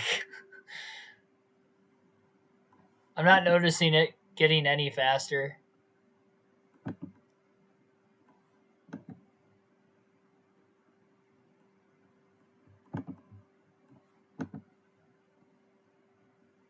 I feel like I'm freeing up a lot of space.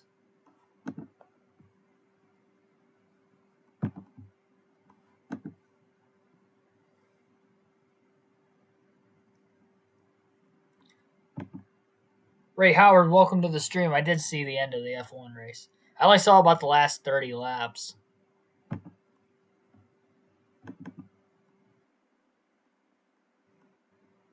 Let's upgrade.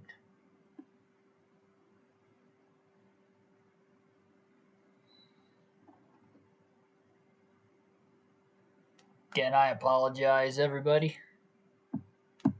Whether you're just tuning in or still watching.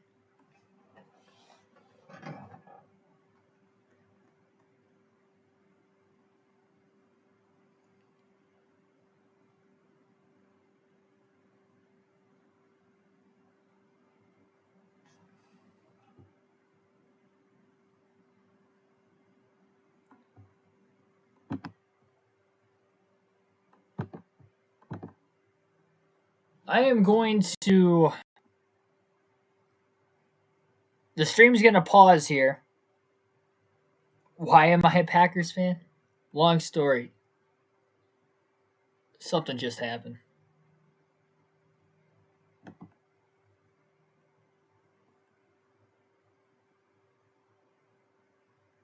Jeez. Come on, man.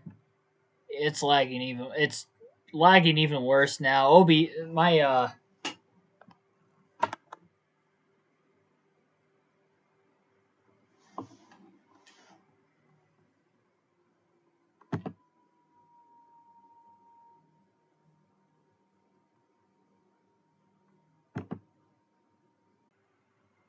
and I don't believe there's any issues currently going on, so we are going to continue the race. I don't know how long of a delay this has been so far. Again, I apologize for the technical difficulties we've been having, but I think everything is running fine. My laptop's not lagging anymore. I just decided to reboot it a second time, and it's working out pretty good. So let's just try to get to the end of this race now so we don't have any more further issues. And just less than 200 laps to go at the Darlington Raceway, the Southern 500. And let me know what the frame rate's like now down in the chat, if you would, please. Johnson has short pitted already. He's just trying to make it to the end of the race.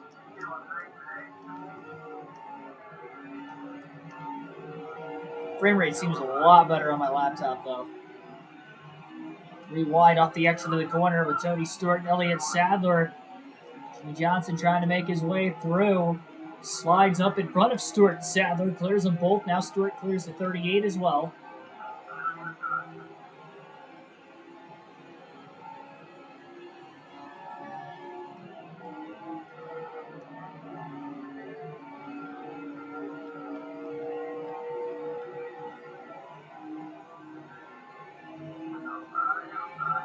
Running smoothly. All right, I'm kind of paranoid about it now, but I think it is working all right. Another slide job Johnson on Ryan Newman. Some of these passes poor position, some of them are not, as he's got fresher tires than the rest of the field after short pitting. He pitted at lap 165. This will hopefully give him a much bigger lead, but then everybody else will try to run him down when he's on older tires, and everybody else is on fresher tires when the time comes for everybody else to make their third stop of the day.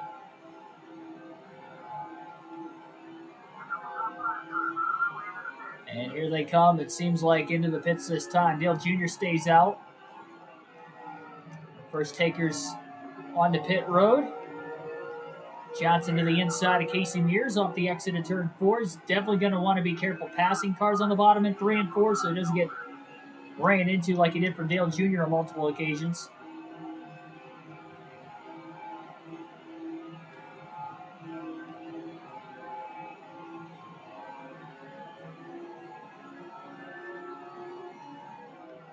Dale Jr. stays out another lap.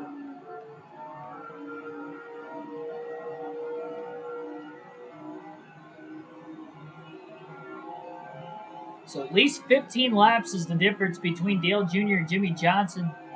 One Johnson pit. Johnson going to look low off the exit of the corner. A little contact with Kurt Busch. Busch gets clipped into the wall with McMurray, who was on the outside. No caution, we stay green. Kurt Busch was in third place as well. That's a little risky. He's back inside the top 10. Still lapped down with Dale Jr. out on the racetrack, though.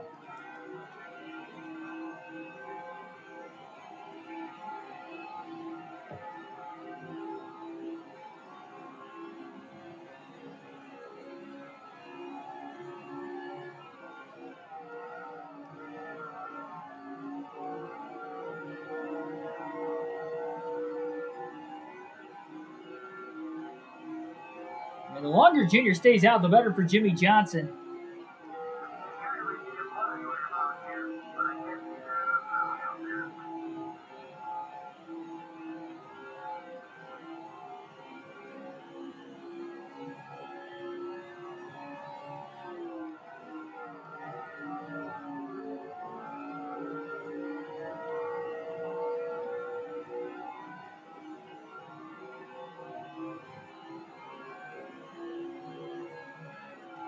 Though that's only going to give Dale Jr. even more pressure tires to run down the 48 as well. So it's kind of a little bit of a give up and a gain at the same time.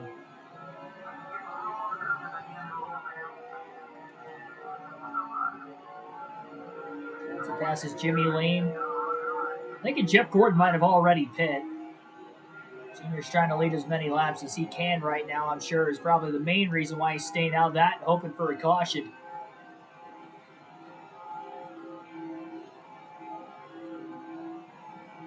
Yeah, I mean, the frame rate in general is not going to be perfect with the older games. I mean, it's terrible now. I'd say these older games are probably better than NASCAR 21 Ignition with the frame rate, so. Unless you're on PC, then I guess it's probably better on NASCAR 21 Ignition. But I don't have PC, I got a PS4. Dale Jr. just pit that last time by, so he should... No, he did not lead that lap. Kurt Busch led that last lap now. Second time Kurt Busch has led today. In the middle of green flag stops, just like earlier. Ryan Vickers pulls down the big left-handed turn in the middle of 3 and 4 now to pit.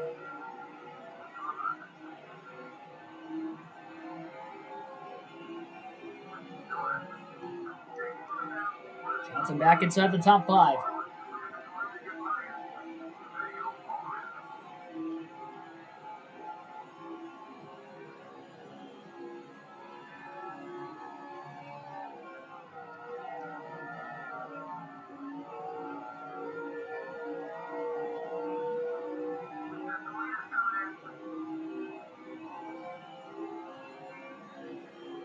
Busch stays out again. Kurt's still winless this season, so he is searching for that first win of the year, perhaps. With this being a crown jewel event, that's going to mean more for him. Trying not to go winless on this 2004 campaign.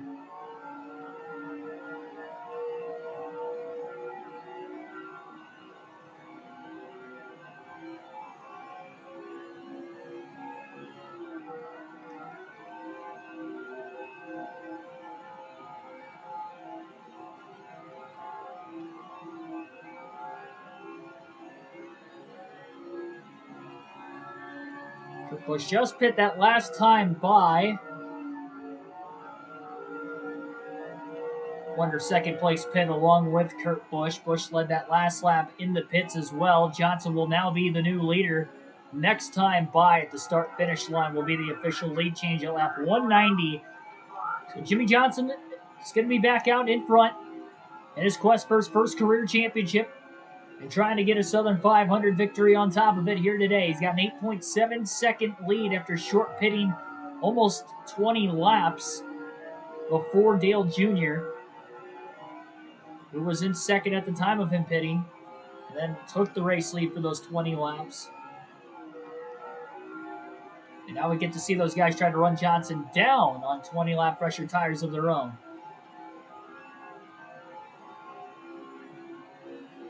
Johnson's got a lot of clean air, though. He doesn't have anybody anywhere close behind him. And he's got really nobody in front of him either. It worked out at Atlanta. That race went caution-free. This one caution-free so far, so maybe that's the hope. Can you imagine, though, having 5 caution-free races all year, 3 of which being in the chase alone, and 2 of which being in the last 4 races of the season?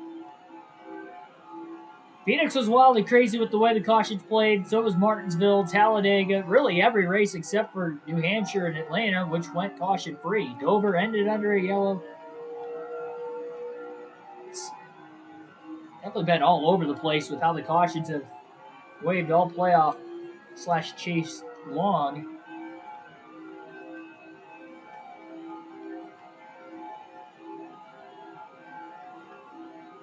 Johnson definitely just running his own race.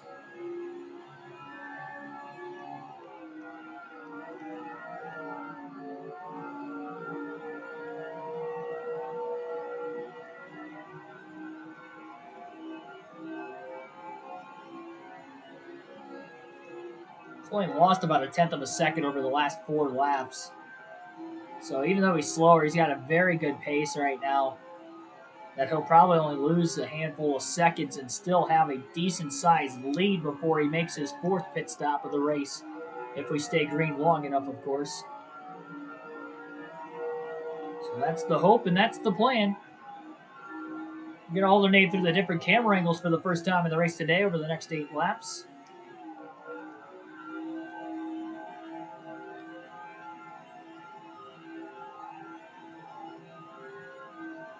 A big question, though, can Jimmy Johnson clinch the championship tonight? He's going to need finishes outside the top 3 by both Jeff Gordon and Dale Jr. if he's going to clinch the championship. Obviously, Johnson would have to win as well and clinch the most laps led. We know Dale Jr. and Jeff Gordon have already got 5 bonus points for leading some laps. Johnson obviously leading now. He's got 5 bonus points, and he's by far led the most up to this point, so he's pacing himself well enough to lead the most laps. We are just past the halfway point. I'm getting pretty excited. We might clinch this championship tonight. And man, I've waited a long time to have an opportunity to win a championship running the full races on an EA Sports NASCAR video game. NASCAR Thunder 2004, 0 for 2. We did not win a championship in either one of those 2 seasons. And this is legend difficulty. This is not easy, especially with these EA Sports games. We were able to win the lower series championships. We won the modified, the truck, and the Busch. Now trying to win the Cup title. We were 0 for 2 coming in. Obviously, NASCAR 21 Ignition Custom Schedule season did not win the championship there either, so a little bit of a drought. And if we could somehow do it 1 race early here tonight, that is going to be a huge weight lifted off the shoulder. We won't even have to run Homestead.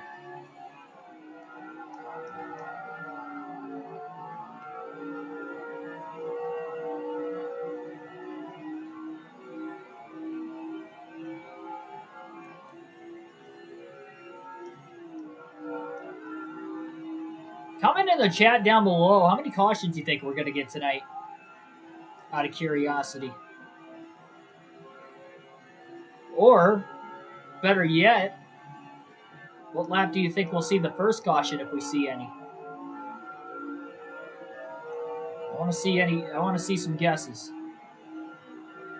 When do you think the first caution will wave? We're still caution free, almost 200 laps in at Darlington. Johnson trying to avenge from finishing 8th at Darlington earlier this year and trying to win the bigger of the 2 Darlington races, not only in the chase, but again the Southern 500.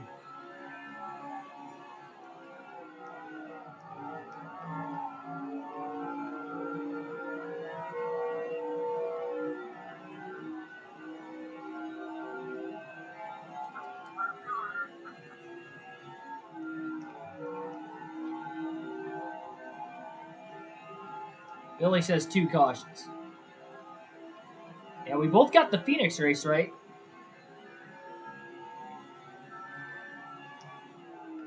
With our predictions.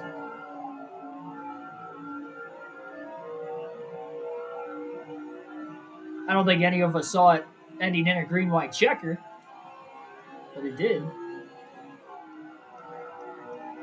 Lap 300. Wow, that'd be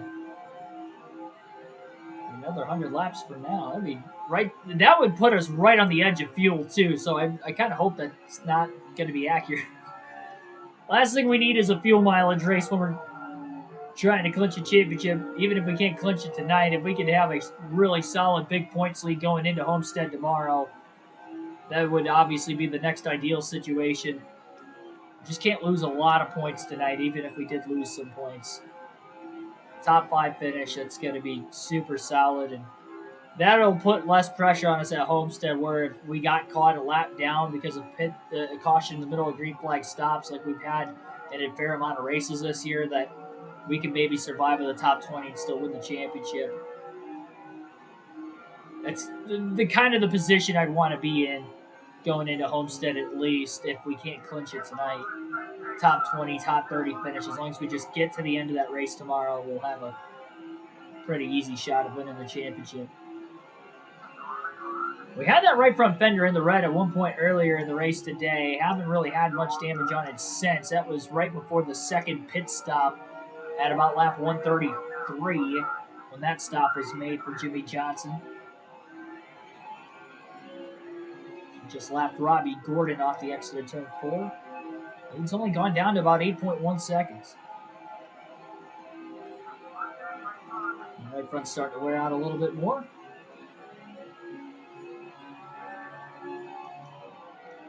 Track position is such a big key at Darlington, too. I know the tire wear is very crucial, way more than even at Phoenix. I don't think the tire, or I should say the track position, is as important as what it was at Phoenix. I think it's a little bit easier to pass at Darlington. Not easy by any means, but easier. Just with the progressive banking. And with how much tire wear it is, it's easy to slip up off the exit of the corner on corner entry. A lot easier to make mistakes. Johnson just did that time getting into turn 3. Lead down under 8 seconds.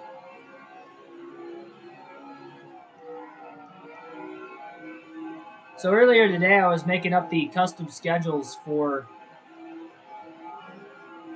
all 4 of the seasons that I have planned for the custom schedule for NASCAR 05. And I had a lot of fun doing that. It took me a couple hours, honestly, to put together really good schedules for every series, making sure I wasn't going to the same track too many times, where to put the fantasy tracks in, because there were a lot of road courses for the Cup Series. So trying to evenly space those apart as best as I could. It'll be exciting.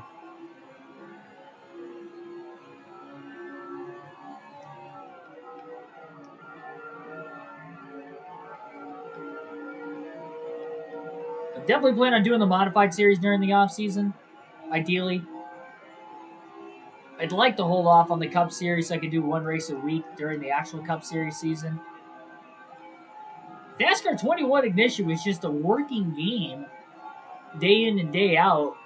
I'd be doing a lot more of that on a consistent basis. It's just, I can't.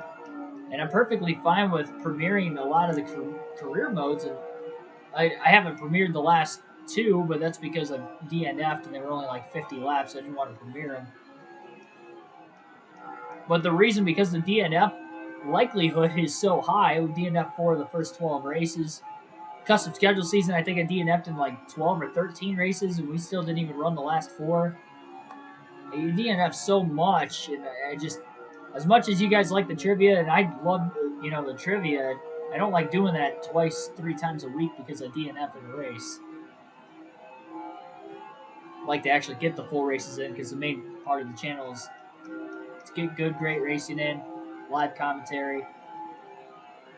And that's the main focus of the channel, the main content of the channel. I think we're starting tomorrow at 7. Yeah, if we do end up running the modified series races, I will be doing 2 races in a stream like I did for the actual modified series schedule season. So the custom schedule will be the same thing, so it'll really only be 8 different streams. We'll do 2 races a stream.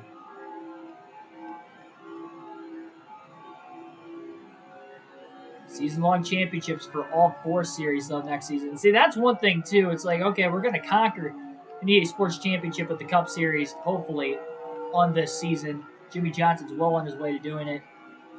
But can I do it with a season-long championship? Because that's where I was really 0 for 2 and had the lack of consistency. The consistency this season, far and away, the best, I think, of any season, any video game I've played. Johnson is not DNF'd yet. Today was probably going to be the hardest race to not DNF in. So far, so good through 212 laps. Again, the right front is a little on the soft side, so he's going to try not to get in the wall too many more times. A lot of it wasn't his fault. He's only really hit the wall a few times in this race today. The 2 hard licks in contact with Dale Jr. when Jr. was on the outside of him trying to pit. That's why the right side's as damaged as it is. Again, this is the last track you want that at.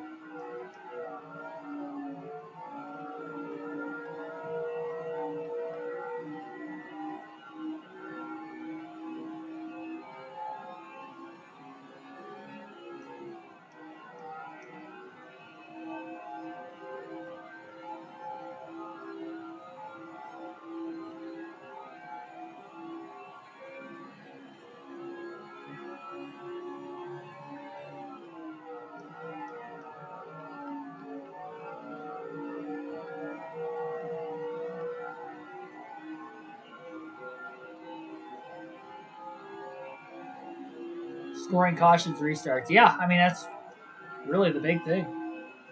That and just the stability, too. Yeah, you have vibration now, which helps you tell when a car's getting loose, so maybe a little easier to save, but it's still super difficult. And that was the main problem with the Darlington race. I hate running with stability on, but you need to on the 750 tracks on that game, road courses or ovals. And maybe you don't if you run short races, but because I do the full races, there's no way. There's no way. I tried it at Darlington today, and honestly, getting almost 60 laps in was more than I expected. My hands were so sweaty after that first fuel run that was like 51 laps, or first fuel and tire run, which was only 51 laps, just because of how intense it was just to keep the car from spinning out while trying to pass cars at the same time. Such a handful. Hopefully I get a better qualifying spot for the Southern 500. Maybe I won't have that issue next time I race there on the career mode.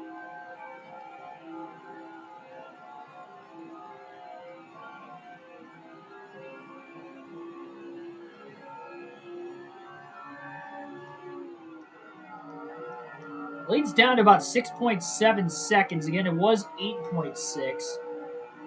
Johnson first came out of the pit lane. But he's on 20 lap older tires compared to the other drivers inside the top 5 and top 10. The strategy is definitely going to allow him to lead even more laps than what he already was. Just going to be... This is a race-winning strategy like it was at Atlanta, as long as it stays green to the end. It's a tall task, especially at this racetrack, but in a 500-mile race at Atlanta to go caution-free, again, it's not impossible this one could. With the front tires in the yellow right now for Jimmy Johnson. I'm sure the rear tires are going to get there fairly soon as well.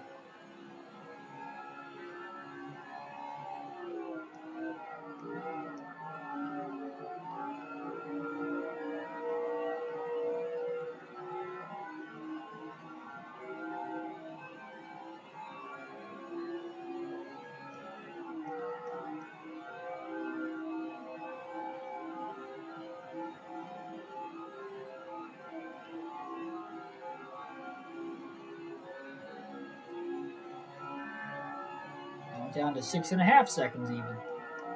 Johnson has had very little lap traffic. I think Robbie Gordon's the only lap car he has passed since coming out of the pit lane. Well, I should say since everybody else cycled through. He did have to pass a couple cars when he was all by himself. Or I should say when he was the first car to pit before everybody else pit. He had traffic around him. But since everybody else hit pit road, right around lap 185... Yeah, Robbie Gordon's been the only car, so a lot of clean air for Jimmy Johnson, only making it easier, helping keep the car clean. Really couldn't ask for a better situation currently to be in.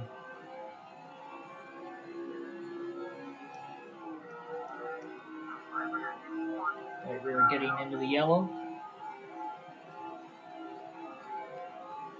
Yeah, the price has gone down considerably for the game being out for only about a month and a half now. I think they just had it too high of a price at the start, obviously considering what the game play is like. Not a $60 game. The Champions Edition, $100. I'm so glad I didn't pay for that. I usually do. For whatever reason, I didn't this year. And I'm so glad I didn't. Because that is just totally not worth it.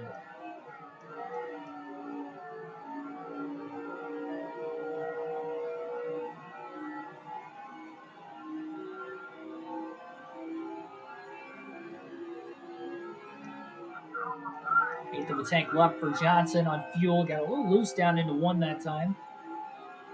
Keeps it on the inside of the racetrack.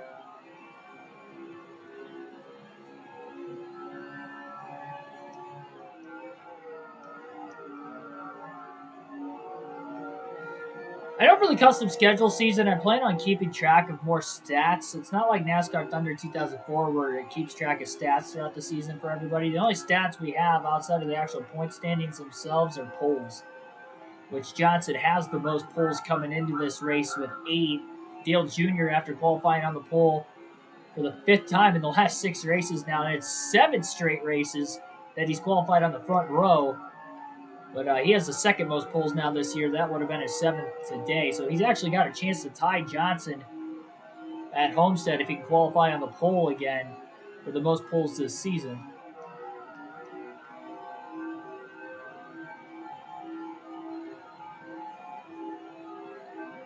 Yeah, I wouldn't get the Champions version if I were you either.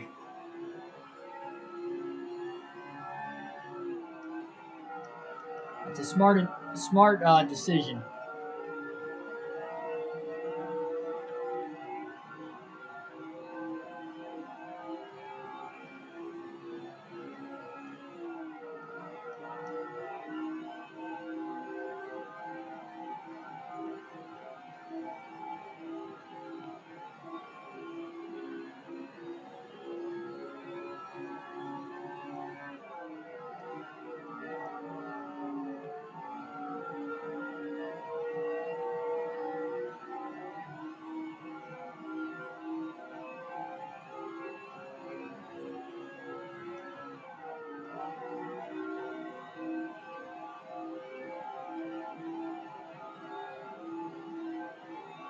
Fuel tank almost empty. Johnson only going to be able to go a few more laps, roughly.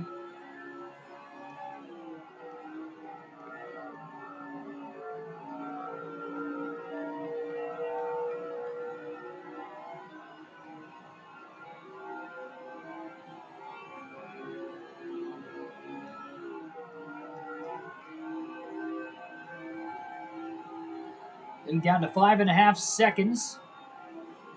So he's going to be the first driver to hit pit road when he does. Make his way into the pits here in a couple laps. And it'll be the 4th pit stop of the race, all under green so far. And he's just going to have to hope it stays green for everybody to cycle through so he doesn't get trapped a lap down. Especially this late in the going now.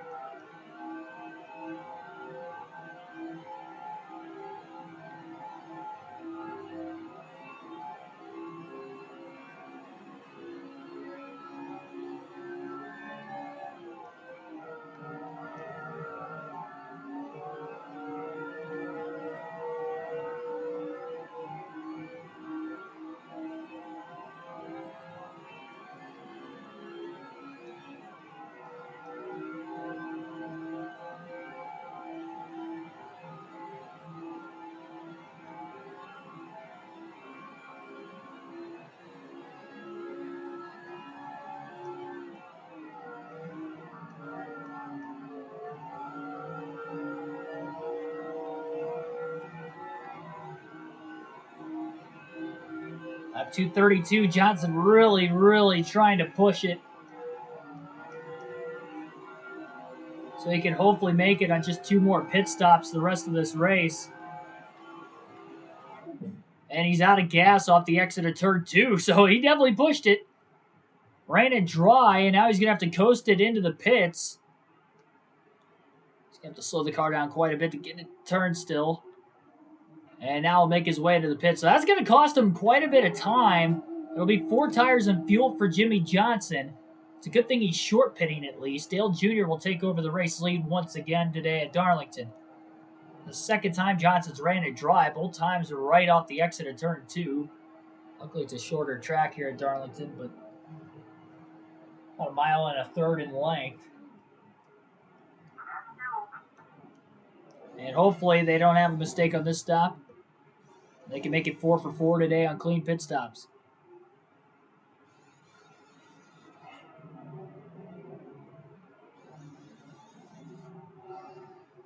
$16.125.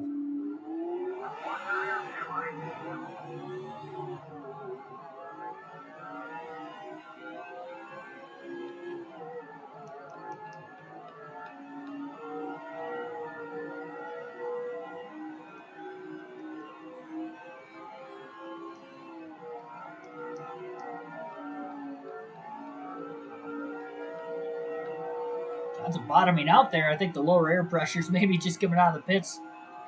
That's all the bottoming out was.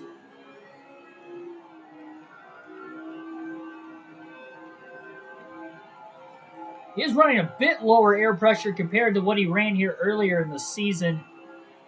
Johnson's currently in the 12th position. Again, 1 lap down.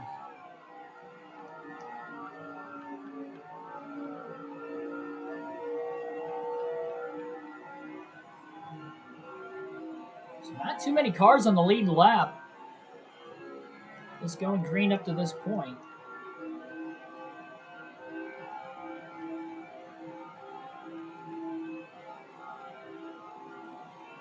Yeah, we may get one before the new year. I don't see one before Christmas, at least.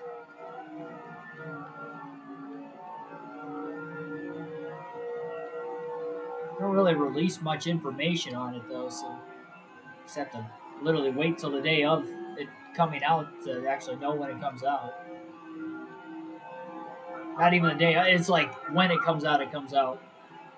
That's really all we know. That's how the last 2 patches have been.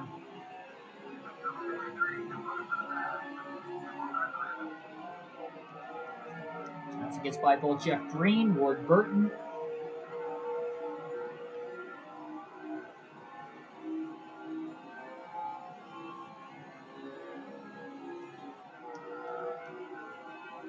Remember, it took half the regular season just for Johnson to lead in the point standings. It's just how competitive it was at the start of the year, but towards that middle of the regular season, really started to find his footing. Obviously, the chase, he's just been absurdly dominant. I couldn't even tell you guys when the last time we finished outside the top 10 was. I know every chase race we finished inside the top 10. And I know Richmond we won, which was the last race of the regular season. So this would at least be 10 straight top 10s if he gets another one today. Currently he's in 11th.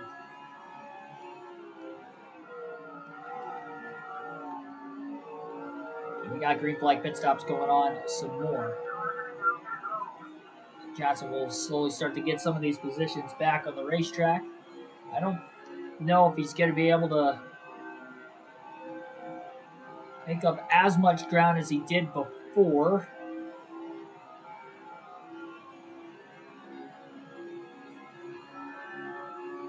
Oh, we got trouble, it looks like.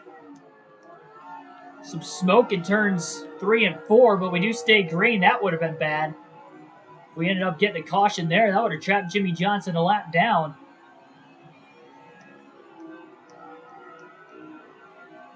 F1 is cool, but have you ever heard of FU Welcome to the Street? That's pretty cool. That's funny. Florida University. I know it's the University of Florida.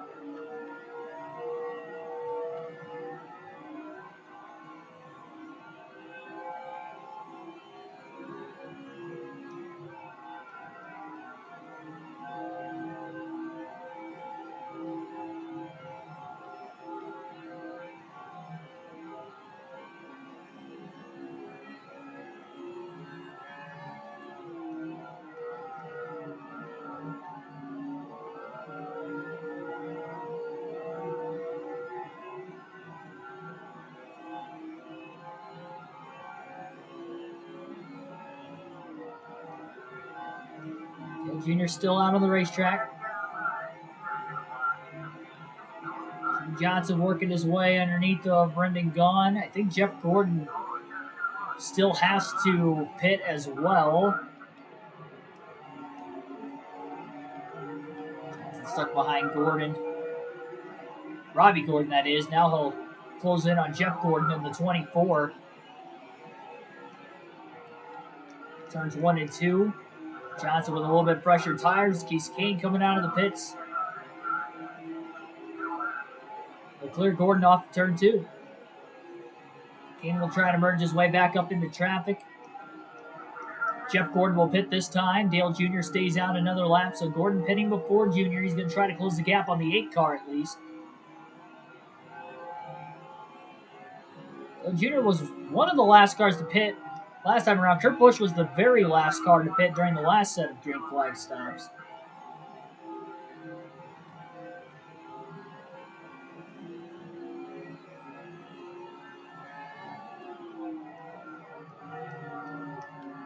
And now Dale Jr. will drop onto pit road.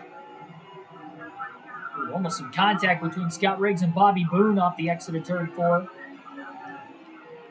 Johnson sends it down into turn 1. Driving it in deep. Gets past Boone. Clears Riggs off of turn 2 as well. Kevin Harvick leading for the first time today during the middle of green flag pit stops. Johnson's about 16, a little over 16 and a half seconds behind Harvick. So we'll see how much longer he stays out on the racetrack. It's McMurray, Jeff Burton.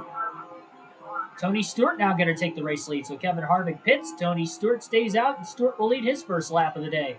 They're all still fighting for spots and points themselves as well. Obviously, they can't compete for the championship, so trying to get every spot they can. That battle for 6th place in points was really tight coming in. They were all from 6th through 9th, were all within 80 points of each other.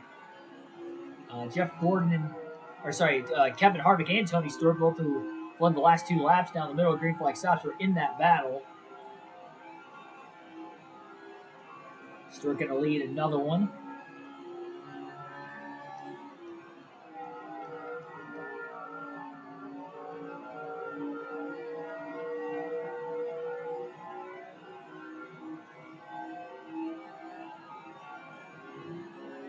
And 120 laps to go. That time by at the start-finish line. Tony Stewart still on the track. I'd imagine Kurt Busch is probably on the track still as well. Stewart stays out another lap.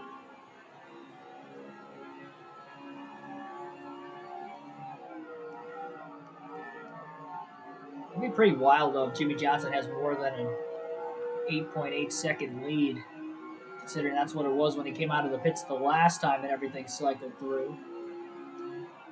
I just don't know for sure.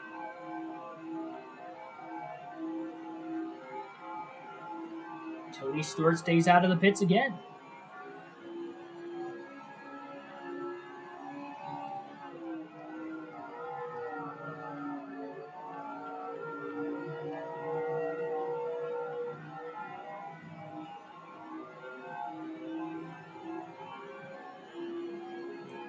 Johnson pitted lap 232.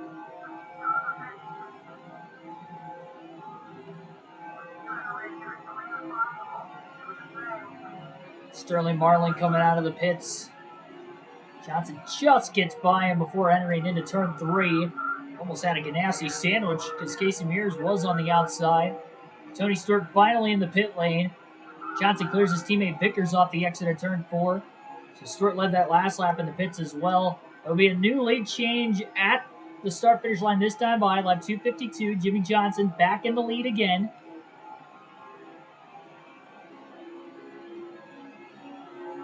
And wow, it is way more than 8.8 second lead.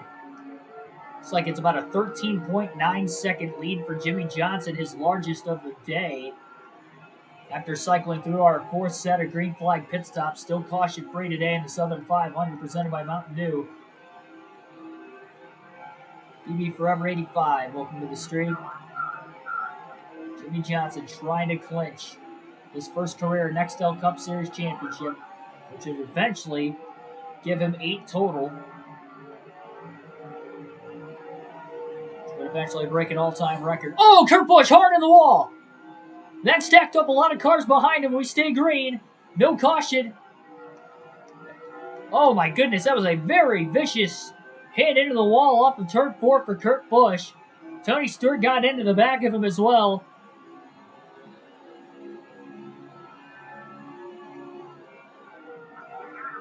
How was that not a big pileup? I don't know what happened to Kurt that made him get so out of shape off of turn 4. Just came out of the pits a few laps ago. Looked like Johnson was ahead of it. A big lead probably would have disappeared. I mean, he had heavy damage on that right front as well earlier in the race. Last thing he would have wanted also. This is Seth Taylor cleanly through turns 3 and 4 now.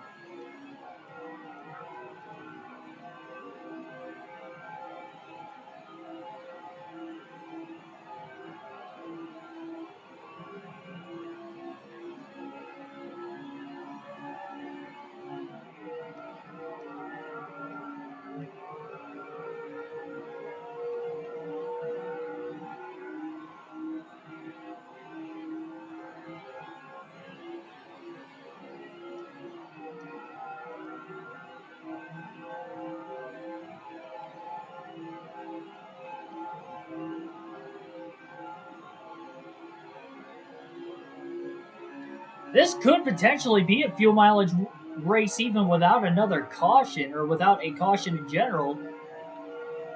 Still none have flown so far today.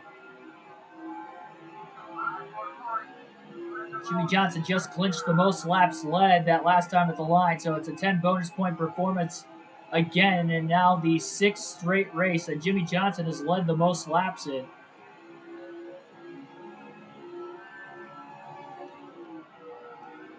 And just adding on to an incredible playoff / chase performance thus far, but still has to seal the deal.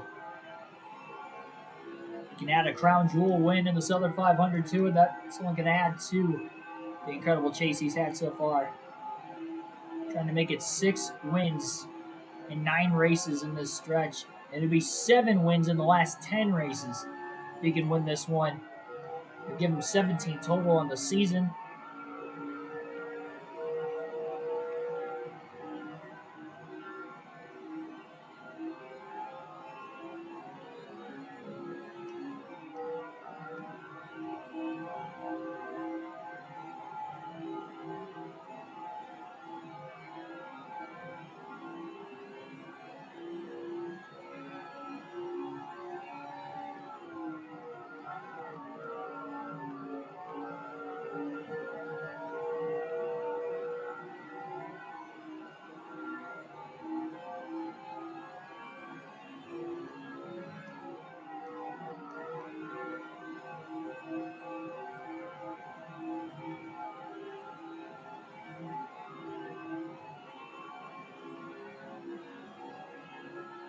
Gonna win the race to possibly win the championship. Yeah, it's possible. Dale Jr. and Jeff Gordon would both have to finish outside the top 3 because they have led laps today, so they do have 5 bonus points.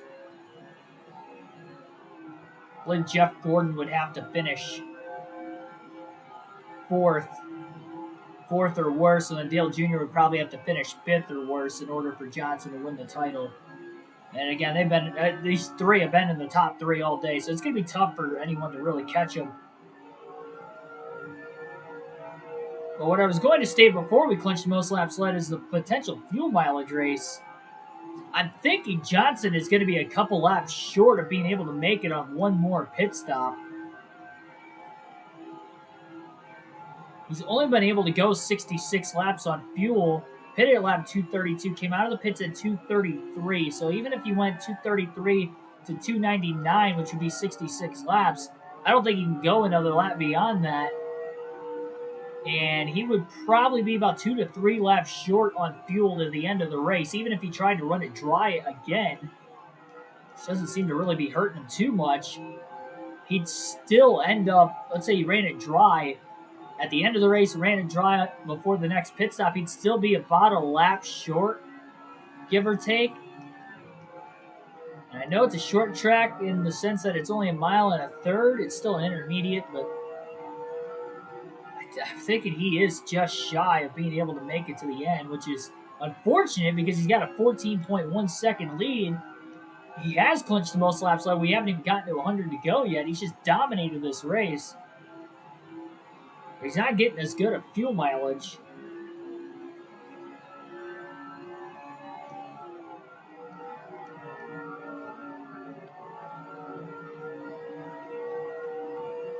Definitely taking 4 tires. Fuel on the next. I don't know though. It might take fuel only on the next stop, and then pit as soon as the window opens to the end of the race for 4 tires and try to run everybody else down on fresh tires.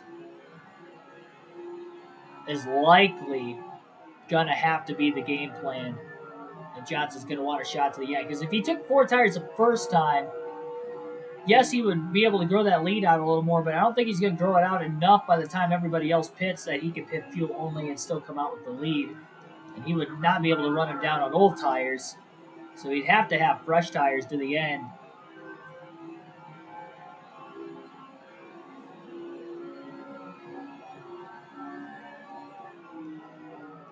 Maybe Johnson does need a caution. Need to bring more drivers back into this.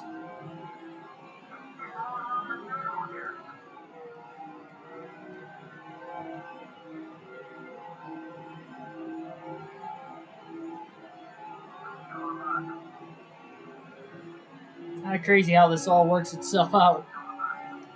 These 4 races. I mentioned Phoenix wasn't easy with that green-white checker restart, even though Johnson led all but 36 laps in the race.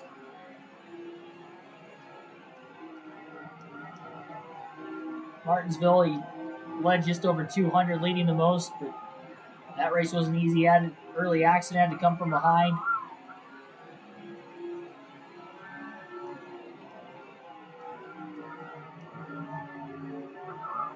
The other 2 caution-free races in the chase of New Hampshire and Atlanta were probably the only 2 easy races. All it would have taken was a caution. Get everybody else back in contention. We never had it. In this situation, we might not need a caution if Johnson's going to be a few laps short on fuel.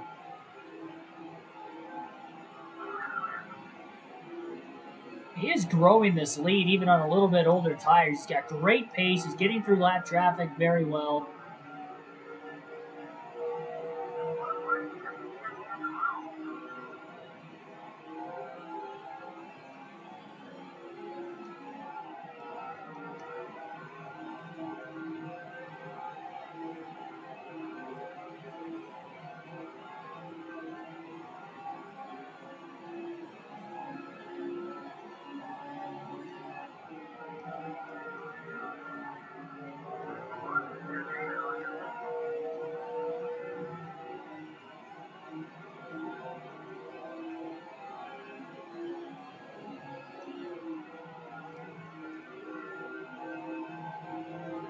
Decisions.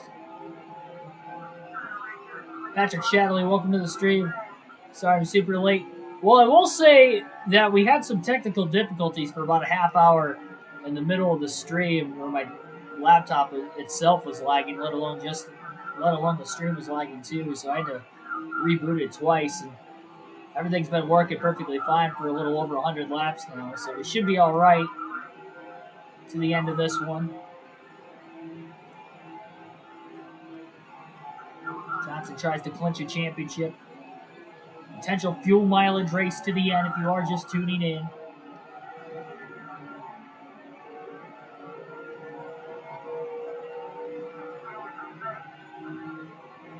Which, if you think big picture, Johnson runs out of fuel at the end of the race and does not get a good finish and loses a fair amount of points. It's not going to be all but locked up going into Homestead tomorrow like it would look like now.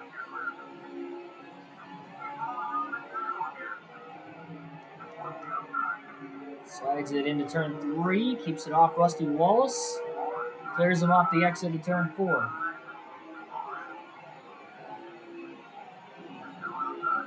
Let's try to power back on the top in turns 1 and 2, not going to work. Ricky Rudd.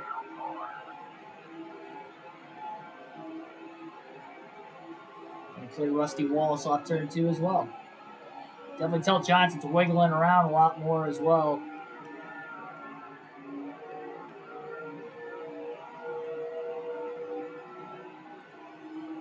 At what point do you start preparing for this race to go green all the way to the end? And we have less than 100 laps to go. We may have another caution-free race this season. Again, it would only be the 6th, which is actually a lot, but, you know, out of 34 races, it's still less than a quarter of the races going caution-free, but 3 of them in the final 10, and 2 of the last 3 as of what we've ran so far. And we could save fuel, too. That is always an option. I don't know. I mean, you would think we could save about 3 laps over the course of just over 90 to go right now. 92 laps left at the line that last time by. He's got 15.2 second lead.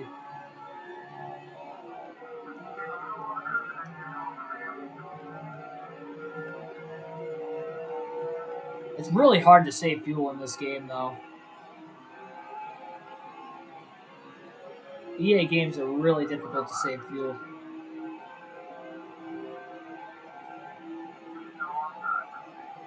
A lot harder than the NASCAR Heat Series. I don't even know if you can save fuel in NASCAR 21. I've noticed, like, in the draft and the super speedways, we do tend to run like 3 to 4 laps longer on fuel than if you have no draft. So I guess you can save fuel in NASCAR 21 Ignition to a certain extent. Oh, brush into the wall, getting into turn 1.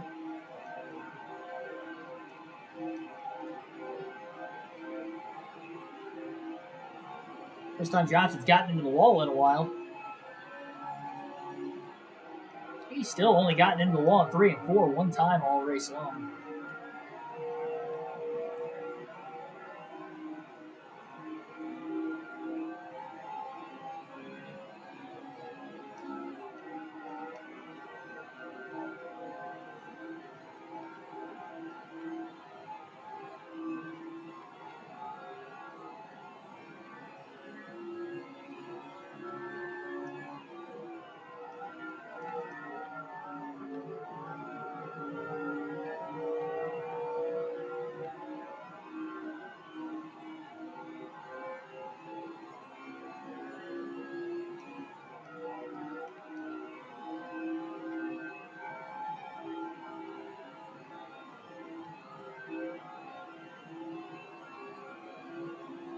Again, 66 laps is as far as Johnson's been able to make it on fuel all race long. Came out of the pits at lap 233. So you're looking at about lap 299. He can come out of the pits at lap 300, but that would still be about 68 laps to the end.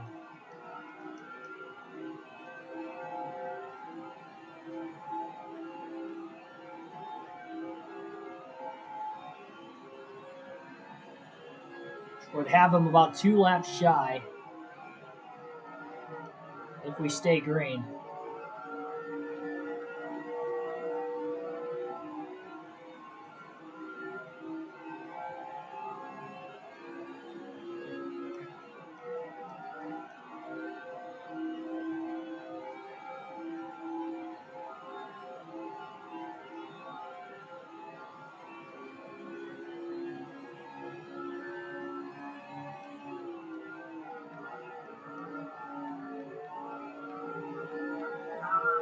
Quarter tank of fuel left. Coming to lap 283 this time by.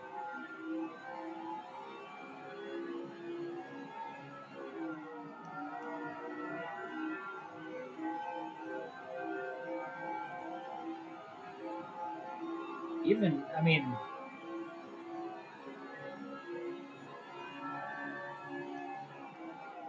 quarter 1/4 of 66 would be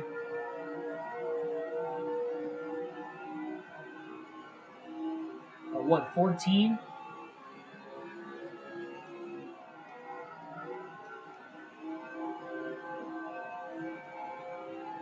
No, it would be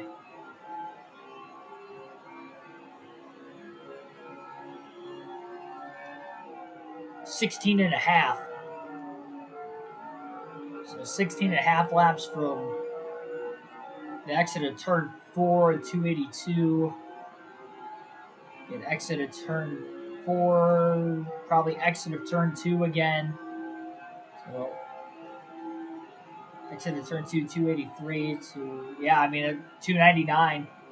Lap 299 off the exit of turn 2 is where Jimmy Johnson's pacing to run out of fuel, which would seem about accurate. So he hasn't really saved or burned more fuel this run. Lead starting to drop. It was 15.6. It's down to just under 15 seconds into turn 1 that time.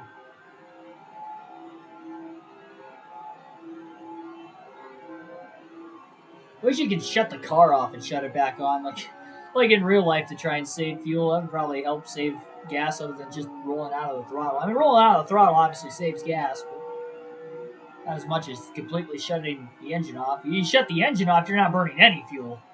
So that's why it saves as much as it does. Rolling out of the gas, the engine's still pumping. You need fuel for the engine to run. That's why you could have a misfire if you run out of gas, get to the pits, and then they sometimes have to give you a push start. Get it running back again. Oh boy, Johnson overdrove turn 3. Got the wall in the middle of turns 3 and 4.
Johnson's going to start backing off. He's out of the gas in turns 1 and 2, so he's going to start saving on this current run. All the way down on the inside, he's going to let a lot of cars pass him. So this is the decision Jimmy Johnson is willing to give up right now. He had about 16 seconds. Actually, it was just under 15 seconds. Back to some of those other cars behind him as he is rolling way out of the gas, trying to save as much fuel on this run, so that way the final run, maybe he doesn't have to save as much. We'll try to roll back into the gas now. And got about an eighth of a tank of fuel left now. Down to a 9-second lead. It is definitely a fuel mileage race here tonight in the Southern 500.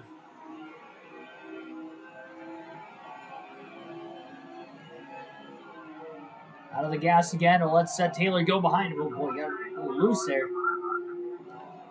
Even out of the gas as much as what he was. There's Bobby Labonte in the 18. He'll get back on the lead lap.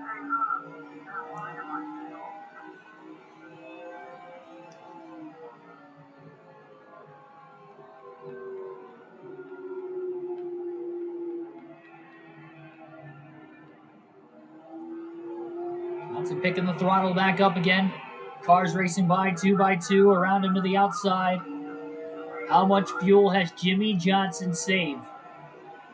Lead is down to about 3.1 seconds in the middle of turns 1 and 2 right now. Again, it was at one point, before he started saving fuel, about 14.9 seconds.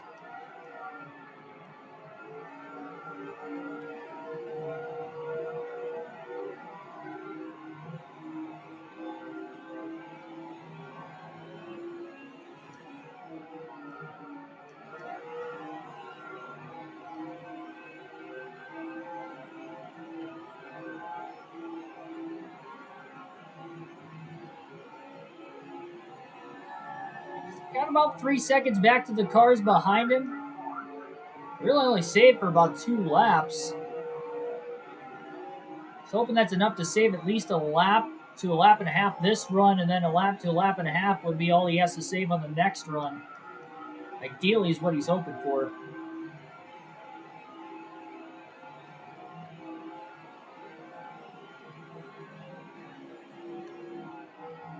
Out of the gas down the backstretch. Into turn 3. Actually, I had to use a little bit of brakes there with how deep he was entering. Using the brakes is going to use a little bit of gas as well.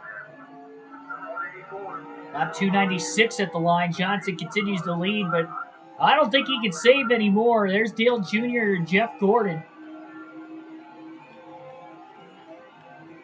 Johnson has used all of his lead up. Absolutely all of it. And remember, he's got about 20 lap older tires right now. So now he's just going to have to try and fend them off for a couple laps before he pits. But will Johnson and Jr. short pit to stay on strategy with Johnson? Because if they do that, Johnson's not going to be able to save on the final run like he did with this run.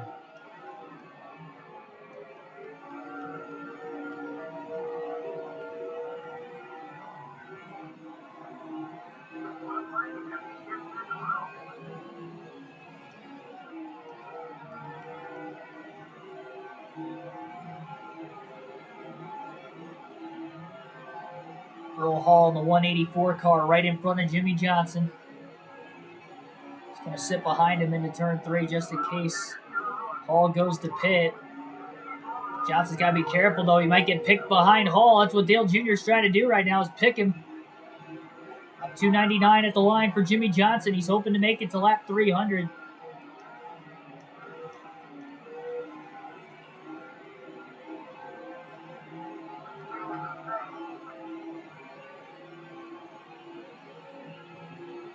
Johnson going to roll out of the gas.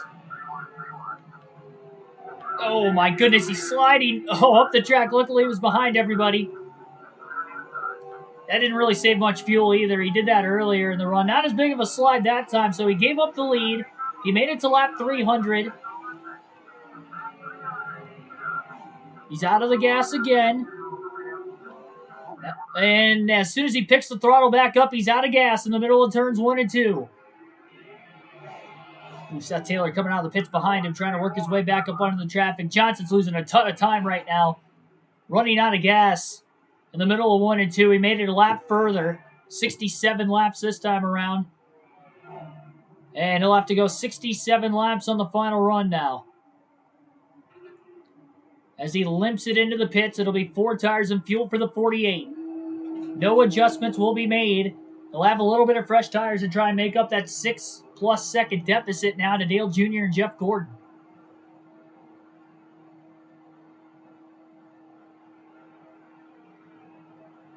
So he tried to save as much during this run as he could, which means he's not really going to be able to save much on the final run. He was able to save a lap. That was it. About a full lap. And he needed to save about a lap to a lap and a half on both runs. He saved a lap there. He's going to have to save another lap, though, to make it 67 on this run, because that's all we got left is 67 to go. He is a lap down right now as well, so he definitely needs it to stay green for everybody else to pit. They're definitely going to be able to make it, though. Maybe Johnson short pitted literally just a couple laps too short earlier on in the race.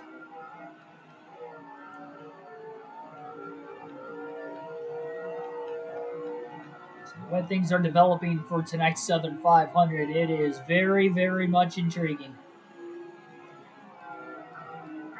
Junior's been one of the last 5 cars to pit seemingly every time. Sure, that might be the case again here.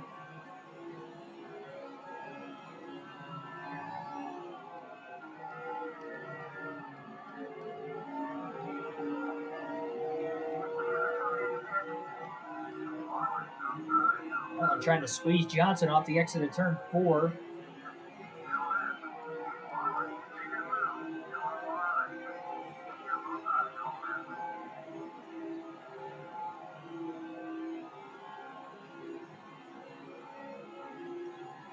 Probably the biggest fuel mileage race we've had this season. We had a couple of NASCAR 21 ignition, but this one, we haven't seen too many in the Cup Series on NASCAR Chase for the Cup 2005. Dale Jr. still out on the racetrack.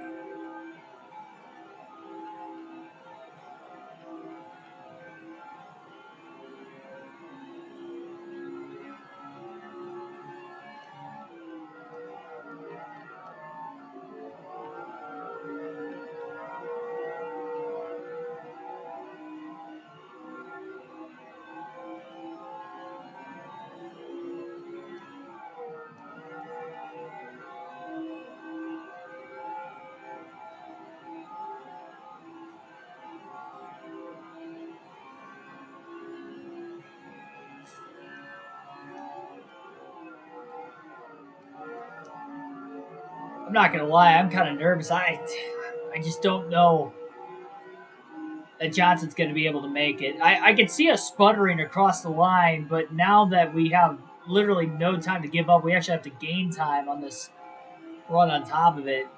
Johnson is likely not going to be able to save unless he makes up a ton of time on these fresh tires. He's been making up about 7 to 8 seconds. He was about 6 roughly up the lead, so he might actually come out with a couple second lead, but they're going to have fresher tires trying to run him down even without him saving fuel to the end of the race. And they've been making up more than a couple seconds a run. It might have been a lose-lose situation for Johnson anyway if this goes green to the end.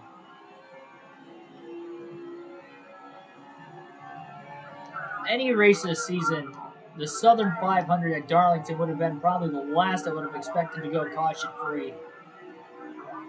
So far, we are caution-free with 60 laps to go.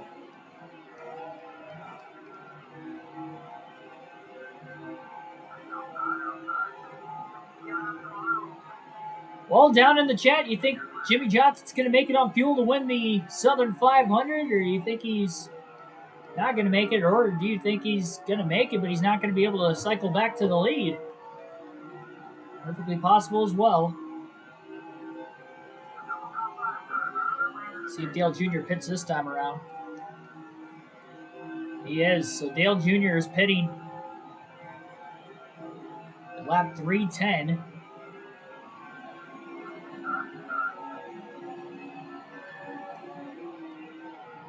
He's got Elliott Sadler right in front of him. Not able to get around Sadler in the middle of the corner. He does get underneath him off the exit of turn 4.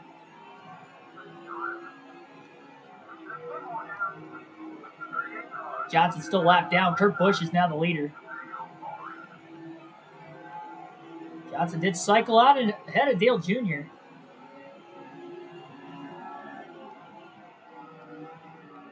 Oh man, big loose moment. Drove the corner trying to get to the inside of Kevin Harvick. He does blow around him though. I think I'll sputter across the line for the win. Johnson runs out of fuel last lap. He is going to be blocking for his life. I can guarantee that. I mean, worst case scenario is that we run out of gas and we can't even make it to the line, and we end up finishing way back in the pack. Jeff Gordon is the leader by about 7 seconds. Johnson cycled ahead of Dale Jr. He's in 4th right now. I'm not sure if everybody's pit or not. I would think Jeff Gordon has already pit.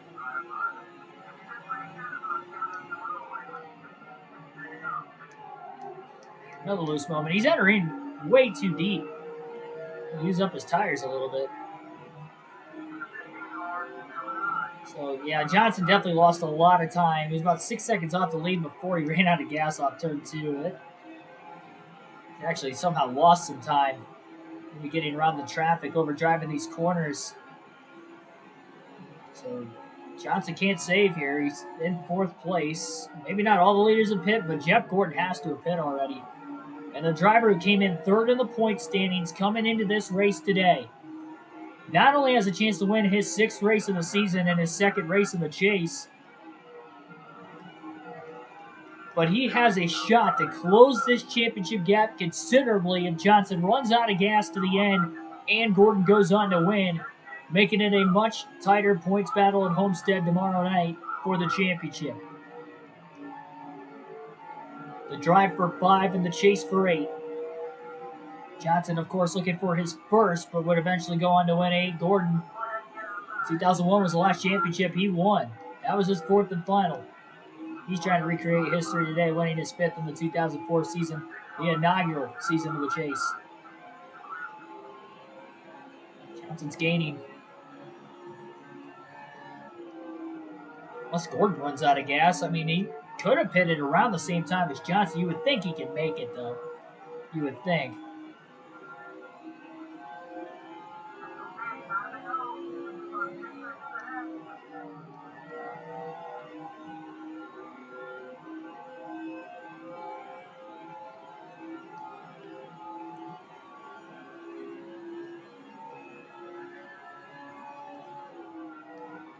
Really going to need Gordon to catch some heavy lap traffic, too. Johnson pushing hard. Doing the double P right now, the pushing and praying.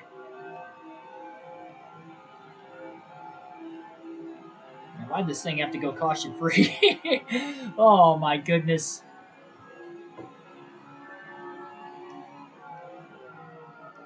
Insane.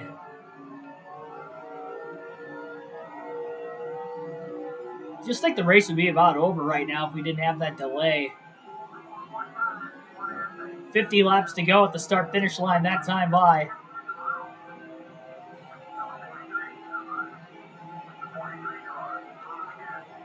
Oh boy, Brendan Gaughan pulled down right in front of Johnson off the exit of turn 2. Jimmy to the inside of Gaughan, Riggs. Clear them both off the exit of turn 4. Johnson is hustling. 4 seconds off the lead from Jeff Gordon with 49 laps to go in the Southern 500.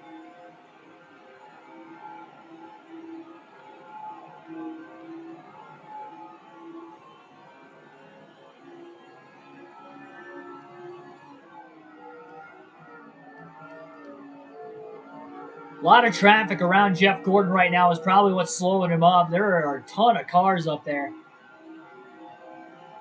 We'll have to see how quickly Jimmy Johnson could get through him when he gets up there.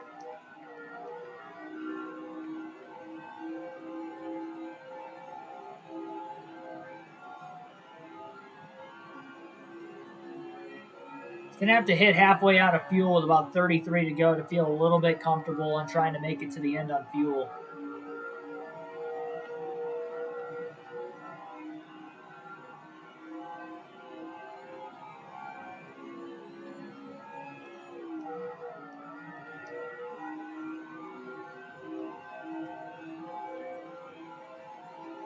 We've only seen 3 engine failures today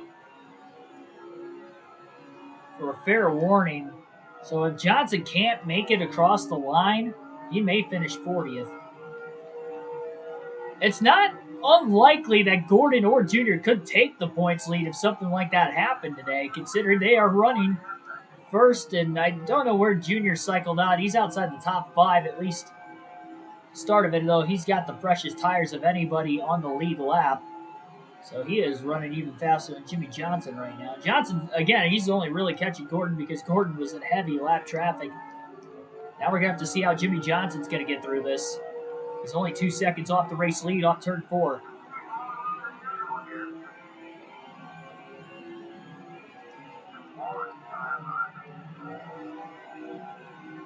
Johnson to the inside of Rusty Wallace, Jeff Burton. Goes them both off the exit of turn 2. 2 for 1 special there.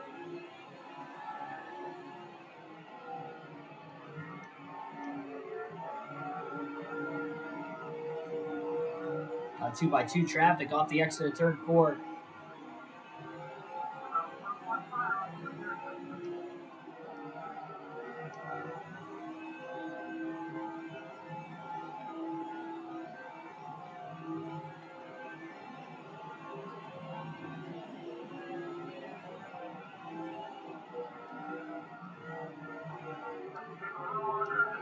This is going to be a pain to try and pass.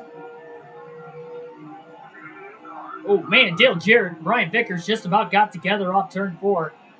Vickers clears him down the front straightaway. All these guys trying to stay wide and give Johnson at least the bottom lane. And actually, Dale Jr. is in second place right now. I thought he was further back. So wasn't the case. Johnson's still in third. Johnson drives it in deep to try and pass the lap car, and Jamie McMurray clears him. Jr. slips up off turn 4. Johnson to the bottom for second place. Jr.'s got all that damage on the left side of his race car still. Johnson clears him into turn 1 for second place. And now, 1-2 at the front of the field. Johnson trying to run down Gordon. He's only half a second off the lead.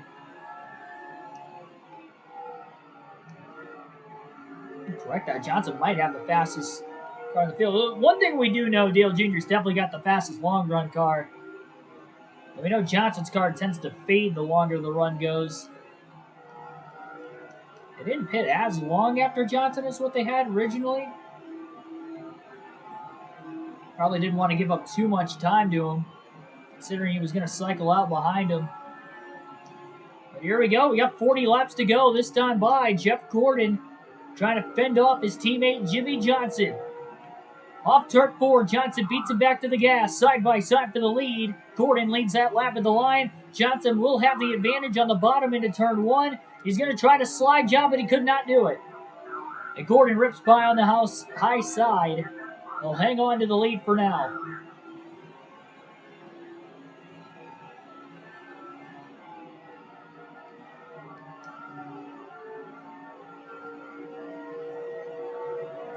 Battle too much. Dale Jr. is going to close.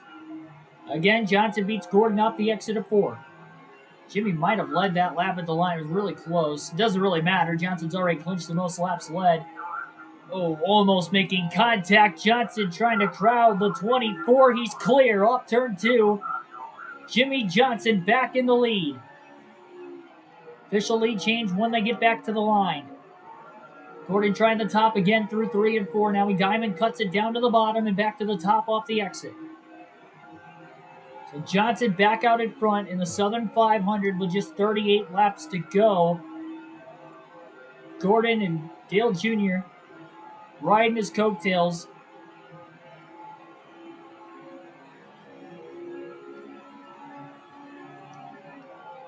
I don't know if Johnson's got enough, though. Oh, wow, Gordon's trying to get back around him. Jimmy crowds him, and he holds on.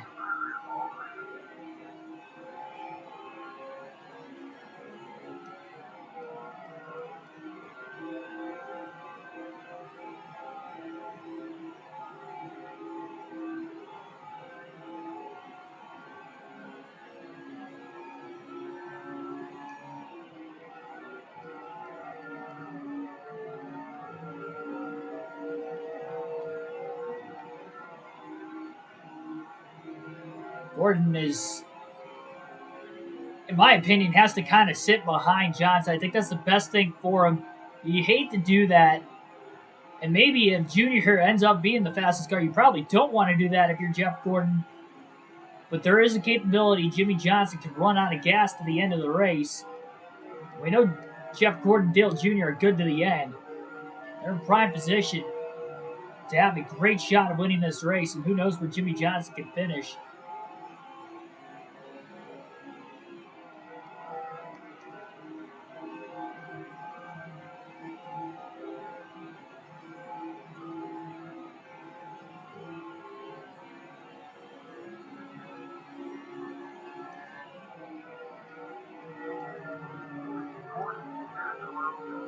Gordon drove it in deep into 3 and 4. Couldn't make the pass.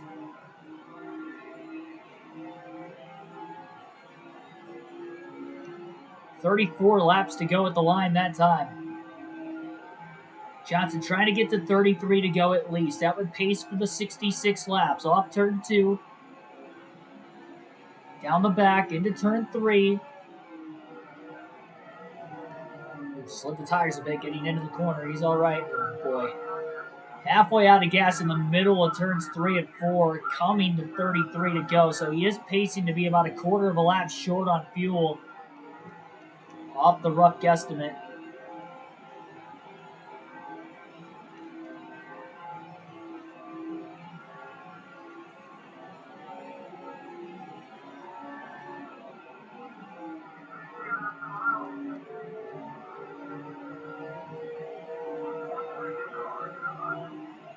Couple lap cars now.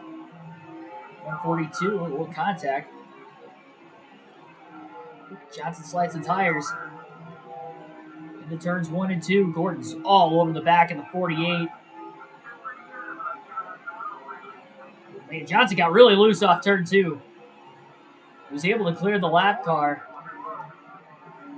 That messed him up into 3. Just got out of rhythm, but he stays in front of Gordon, with Gordon having to pass the lap car himself now. So Johnson leads. 31 to go. Still, Dale Jr. is closing considerably on the 48 and the 24. Well, for entertainment purposes, I think this is what you hope for. Crown Jewel event, 2 races to go in the season. The top 3 will mathematically have a chance to take the points lead today. Run 1 through 3. Battling for not only a race win and a Crown Jewel win, but a championship win. And to keep their hopes alive. They both finish inside the top 3 today. They will go into Homestead with a shot, regardless of where Johnson finishes if he goes on to win, even with Jimmy leading the most laps today. And will we stay caution-free in the Southern 500? Get a caution. We know these guys are going to make it on field. Johnson wiggled big time. Getting into turn 3. Gordon will get to the bottom. They're side by side for the lead. Kyle Petty and Sterling Marlin up ahead almost made contact. What a run off the exit of the corner for Jimmy Johnson. He's going to enter in again on the high side into 1 and 2 as he tries to hold on. Close quarters racing with the Hendrick teammates. A little bit of contact.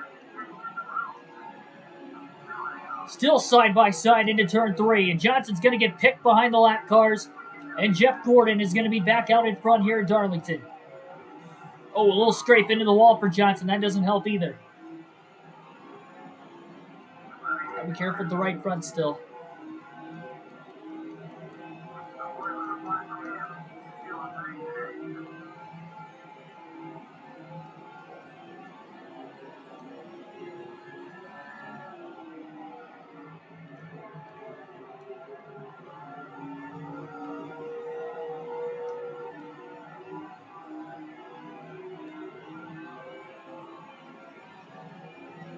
Oh, Gordon just threw a bad block on Johnson, and they wrecked! Both cars wrecked into the outside wall. Oh, Gordon threw a terrible block on the high side of all places going into turn 1, and both cars wreck hard, and Dale Jr. might end up with the lead. Well, there's the caution. Might have enough fuel to the end. Johnson's right front is red. He's going to have to pit to repair damage. I don't know how many cars are on the lead lap.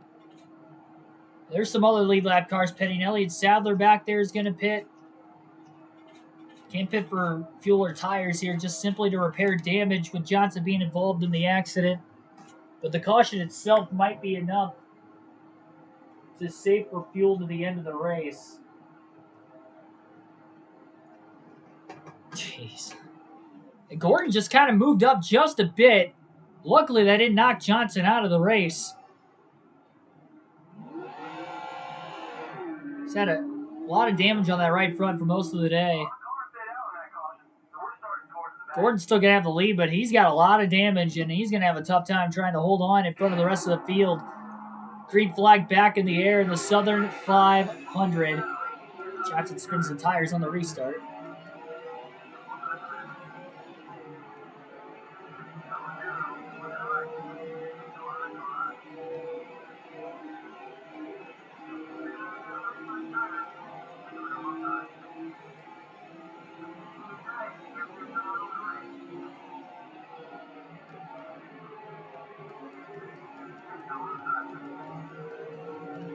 Jimmy Johnson restarts in ninth. He does have a couple guys on fresh tires behind him. Gordon leads the opening lap after the restart. We got 22 laps to go in the Southern 500. Following the first caution of the race today. Still a fuel situation for Jimmy Johnson. Oh, jeez. Car just turned way too far to the left of what I wanted it to. Talk about overdriving a corner. Casey Kane almost makes contact with Bobby Labonte. Don't forget Casey Kane still got a shot at the championship in fourth. We haven't talked about him at all today. He's actually a lap down right now. That wasn't even for position. So it looks like he'll be eliminated from contention at the end of this one. With him being a lap down, even if Johnson does have a poor finish if he runs out of gas. And Gordon and Earnhardt are still up towards the front, 3 wide. The exit of turn 4. Johnson is digging, trying to get through the traffic to have a shot to perhaps win this race.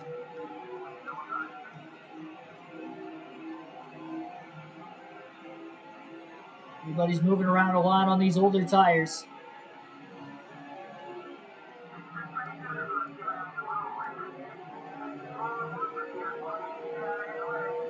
Johnson's up to 6th.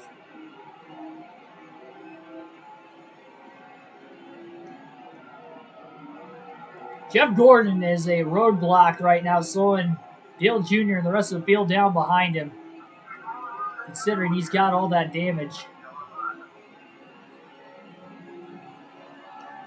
It was a 3-car race, though. It's no longer that.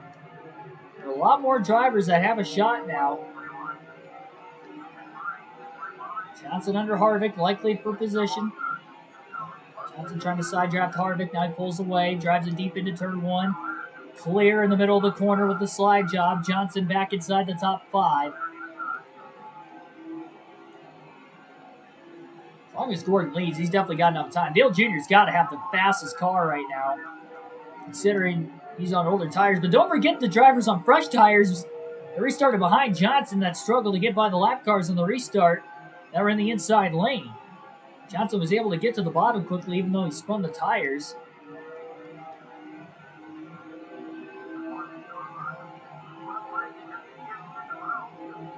Johnson drives around another lap car, Marlin. There's Ryan Newman, Matt Kenseth in contention. There's a possibility now that Dale Jr. and Jeff Gordon could both finish outside the top 3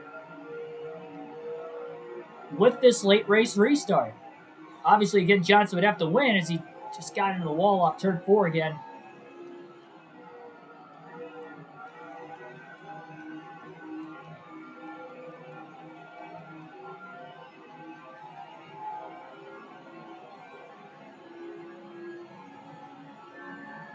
After how long Dale Jr. tries to maybe use the bumper.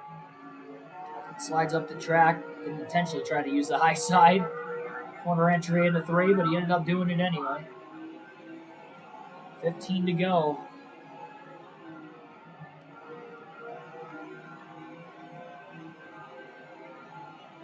Johnson to the inside of Kenseth. Oh, he tried a slide job. He put himself and Kenseth in the wall. That didn't work.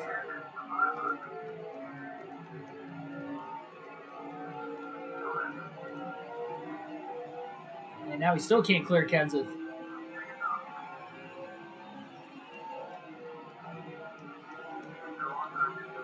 Now he clears Kenseth. Harvick to the inside of the 17 as well. Johnson to 4th. Ryan Newman just passed Dale Jr. in turns 1 and 2 for 2nd.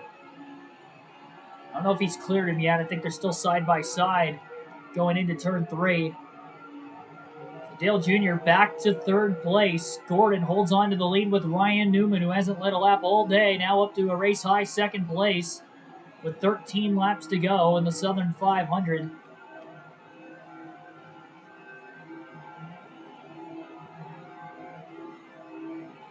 Johnson closes big time in turns 1 and 2.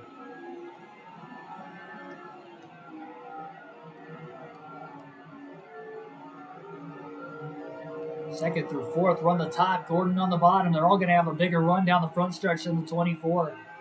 Gordon's got the clean air, though. That is probably maybe the most important thing here. why he's been able to hold on to the lead.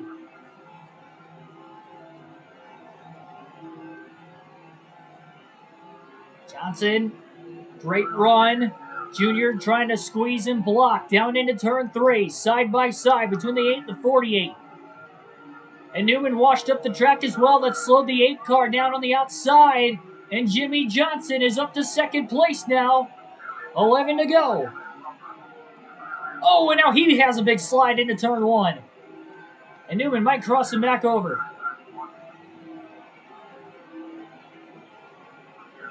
Not quite. Johnson beats Newman back to the throttle. 4 cars to win the Southern 500. Following a late race caution. 10 to go at the line.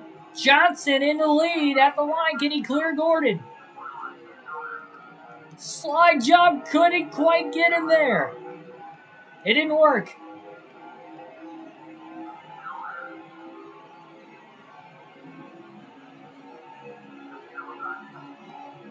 To have raced clean most of the season, but Gordon threw a bad block and a desperate situation on Johnson.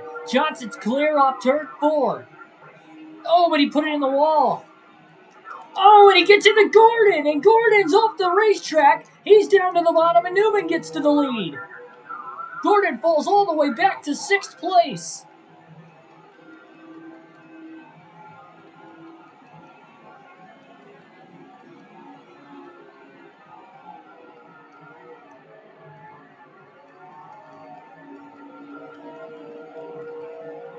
Now he goes from potentially winning the race to maybe out of championship contention going into Homestead. Johnson's struggling with his race car.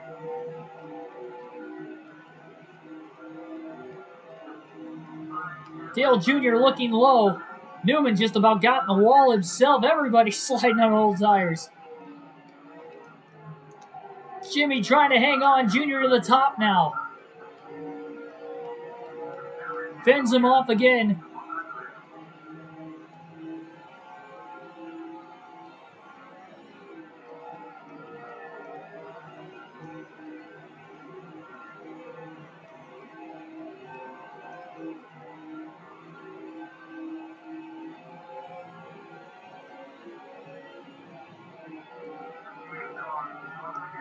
Johnson wiggles into 3 and 4.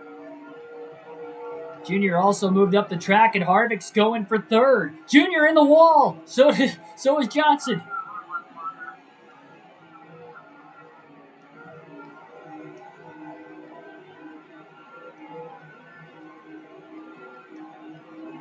Ryan Newman may win this race.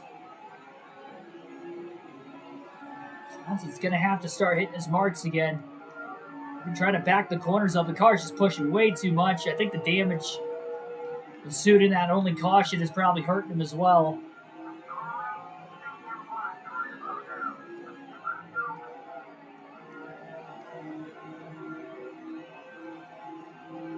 Johnson gained quite a bit, though, in 1 and 2 on the 12 of Newman. He's going to want a shot at clinching the title. He's going to have to get around the 12, and somebody's going to have to get around Dale Jr., whether it's Harvick or Kenseth. Jeff Gordon fell back to 6th after the contact with the 48, after the 48 got the wall a few laps ago.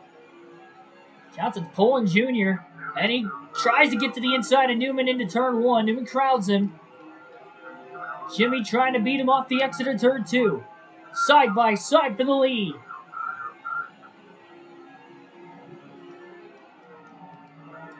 Newman drove it in a little deeper, a little bump from the 48.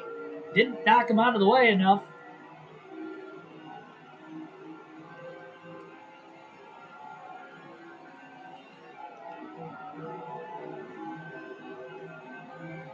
We may have a Ricky Craven, Kurt Busch kind of finish here. The way these cars are sliding.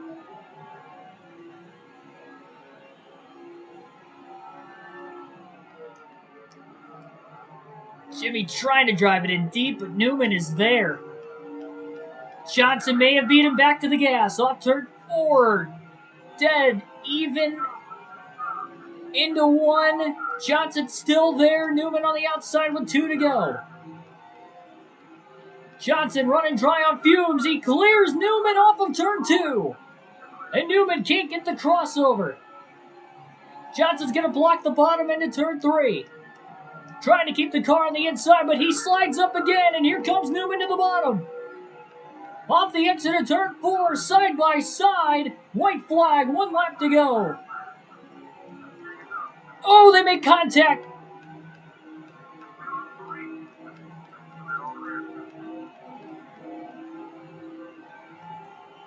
Ryan Newman trying to get the last lap pass for the win. The bump and run in turn 1. Jimmy Johnson is right there. He has dominated the race. But Ryan Newman is going to come home a winner, taking the Southern 500 at Darlington. Last lap pass for the win for the Rocket Man. And Johnson will not be able to clinch the championship tonight. First win of the chase for Ryan Newman. And what a finish. Caution allowed for Johnson to make it on fuel. You hated to see that yellow come out earlier. You also hated to see Gordon finish outside the top 5. Getting shuffled out of line there, and now he is likely out of contention. Although Johnson didn't win the race, he finished second, so maybe he's got a shot still. And that is the second win of the season for Ryan Newman, his first since Michigan. 67 1,000ths of a second was the finish to this race. And again, the top 10 streak continues for Jimmy Johnson in the chase. He hasn't finished outside the top 10 in the first 9 chase races. And a top 10 streak of 10 in a row. 34 lead changes. Only that one caution in the final 30 laps. Newman led only 8 laps in this race, and it was 8 of the last 9. Jimmy Johnson leading 228, finishes second. That is now the 3rd time in the chase he has led the most laps, but did not win the race. Dale Earnhardt Jr., leading 72 laps, finishes 3rd from the pole. Kevin Harvick 4th. Matt Kenseth 5th. Jeff Gordon finishes 6th, leading 47 laps. Tony Stewart led some laps, finishes 7th. Kurt Busch 8th. Bobby Labonte 9th. And Elliott Sadler rounds out the top 10. And we had 11 drivers finish on the lead lap. Let's see where Casey Kane finished. Casey Kane finished 2 laps down in 14th, unfortunately. So Casey Kane is eliminated from championship contention today. And Gordon might be as well. We'll have to wait and see. McCoy, Greg Biffle, Scott Wimmer, Tony Walker, all DNF. That was it. So only 4 drivers DNF'd in this 500-mile race at Darlington, surprisingly. 3 hours, 6 minutes total time on the race today. The stream is a lot longer than that because of the issues that we ended up having. Looks like Gordon might be done. I think he is, but he might still have a chance only because we did not win the race. And that would have been a 10-point difference for us with having the most laps led between finishing 1st and 2nd. Dale Jr. definitely has a shot. I mean, we're going to be running Homestead tomorrow night for the championship. So will Dale Jr. We'll see if Jeff Gordon still got a shot mathematically at least.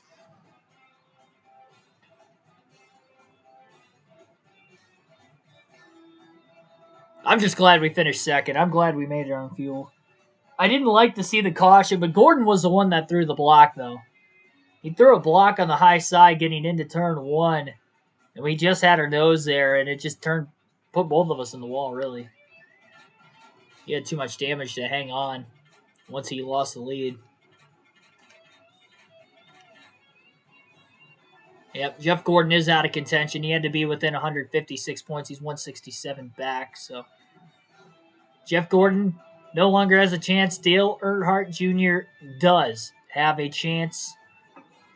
He's 147 points out of first. It will come down to Homestead between Jimmy Johnson and Dale Earnhardt Jr.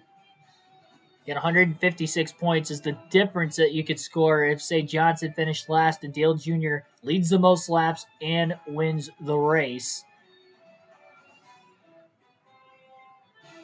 So I believe Jimmy Johnson, because he has the tiebreaker, would have to just finish 40th or better to win the championship tomorrow. And that's if Dale Jr. again wins and leads the most laps. Johnson would have to finish 40th or better. So as long as we just make it to the end of the race, I don't see why he can't finish 40th or better. Dale Jr. tried to wreck us twice tonight, though. So you never know. You never know what could happen. Today could have, I mean, it did get out of control a little bit there towards the end. And Phoenix as well. We just got to survive.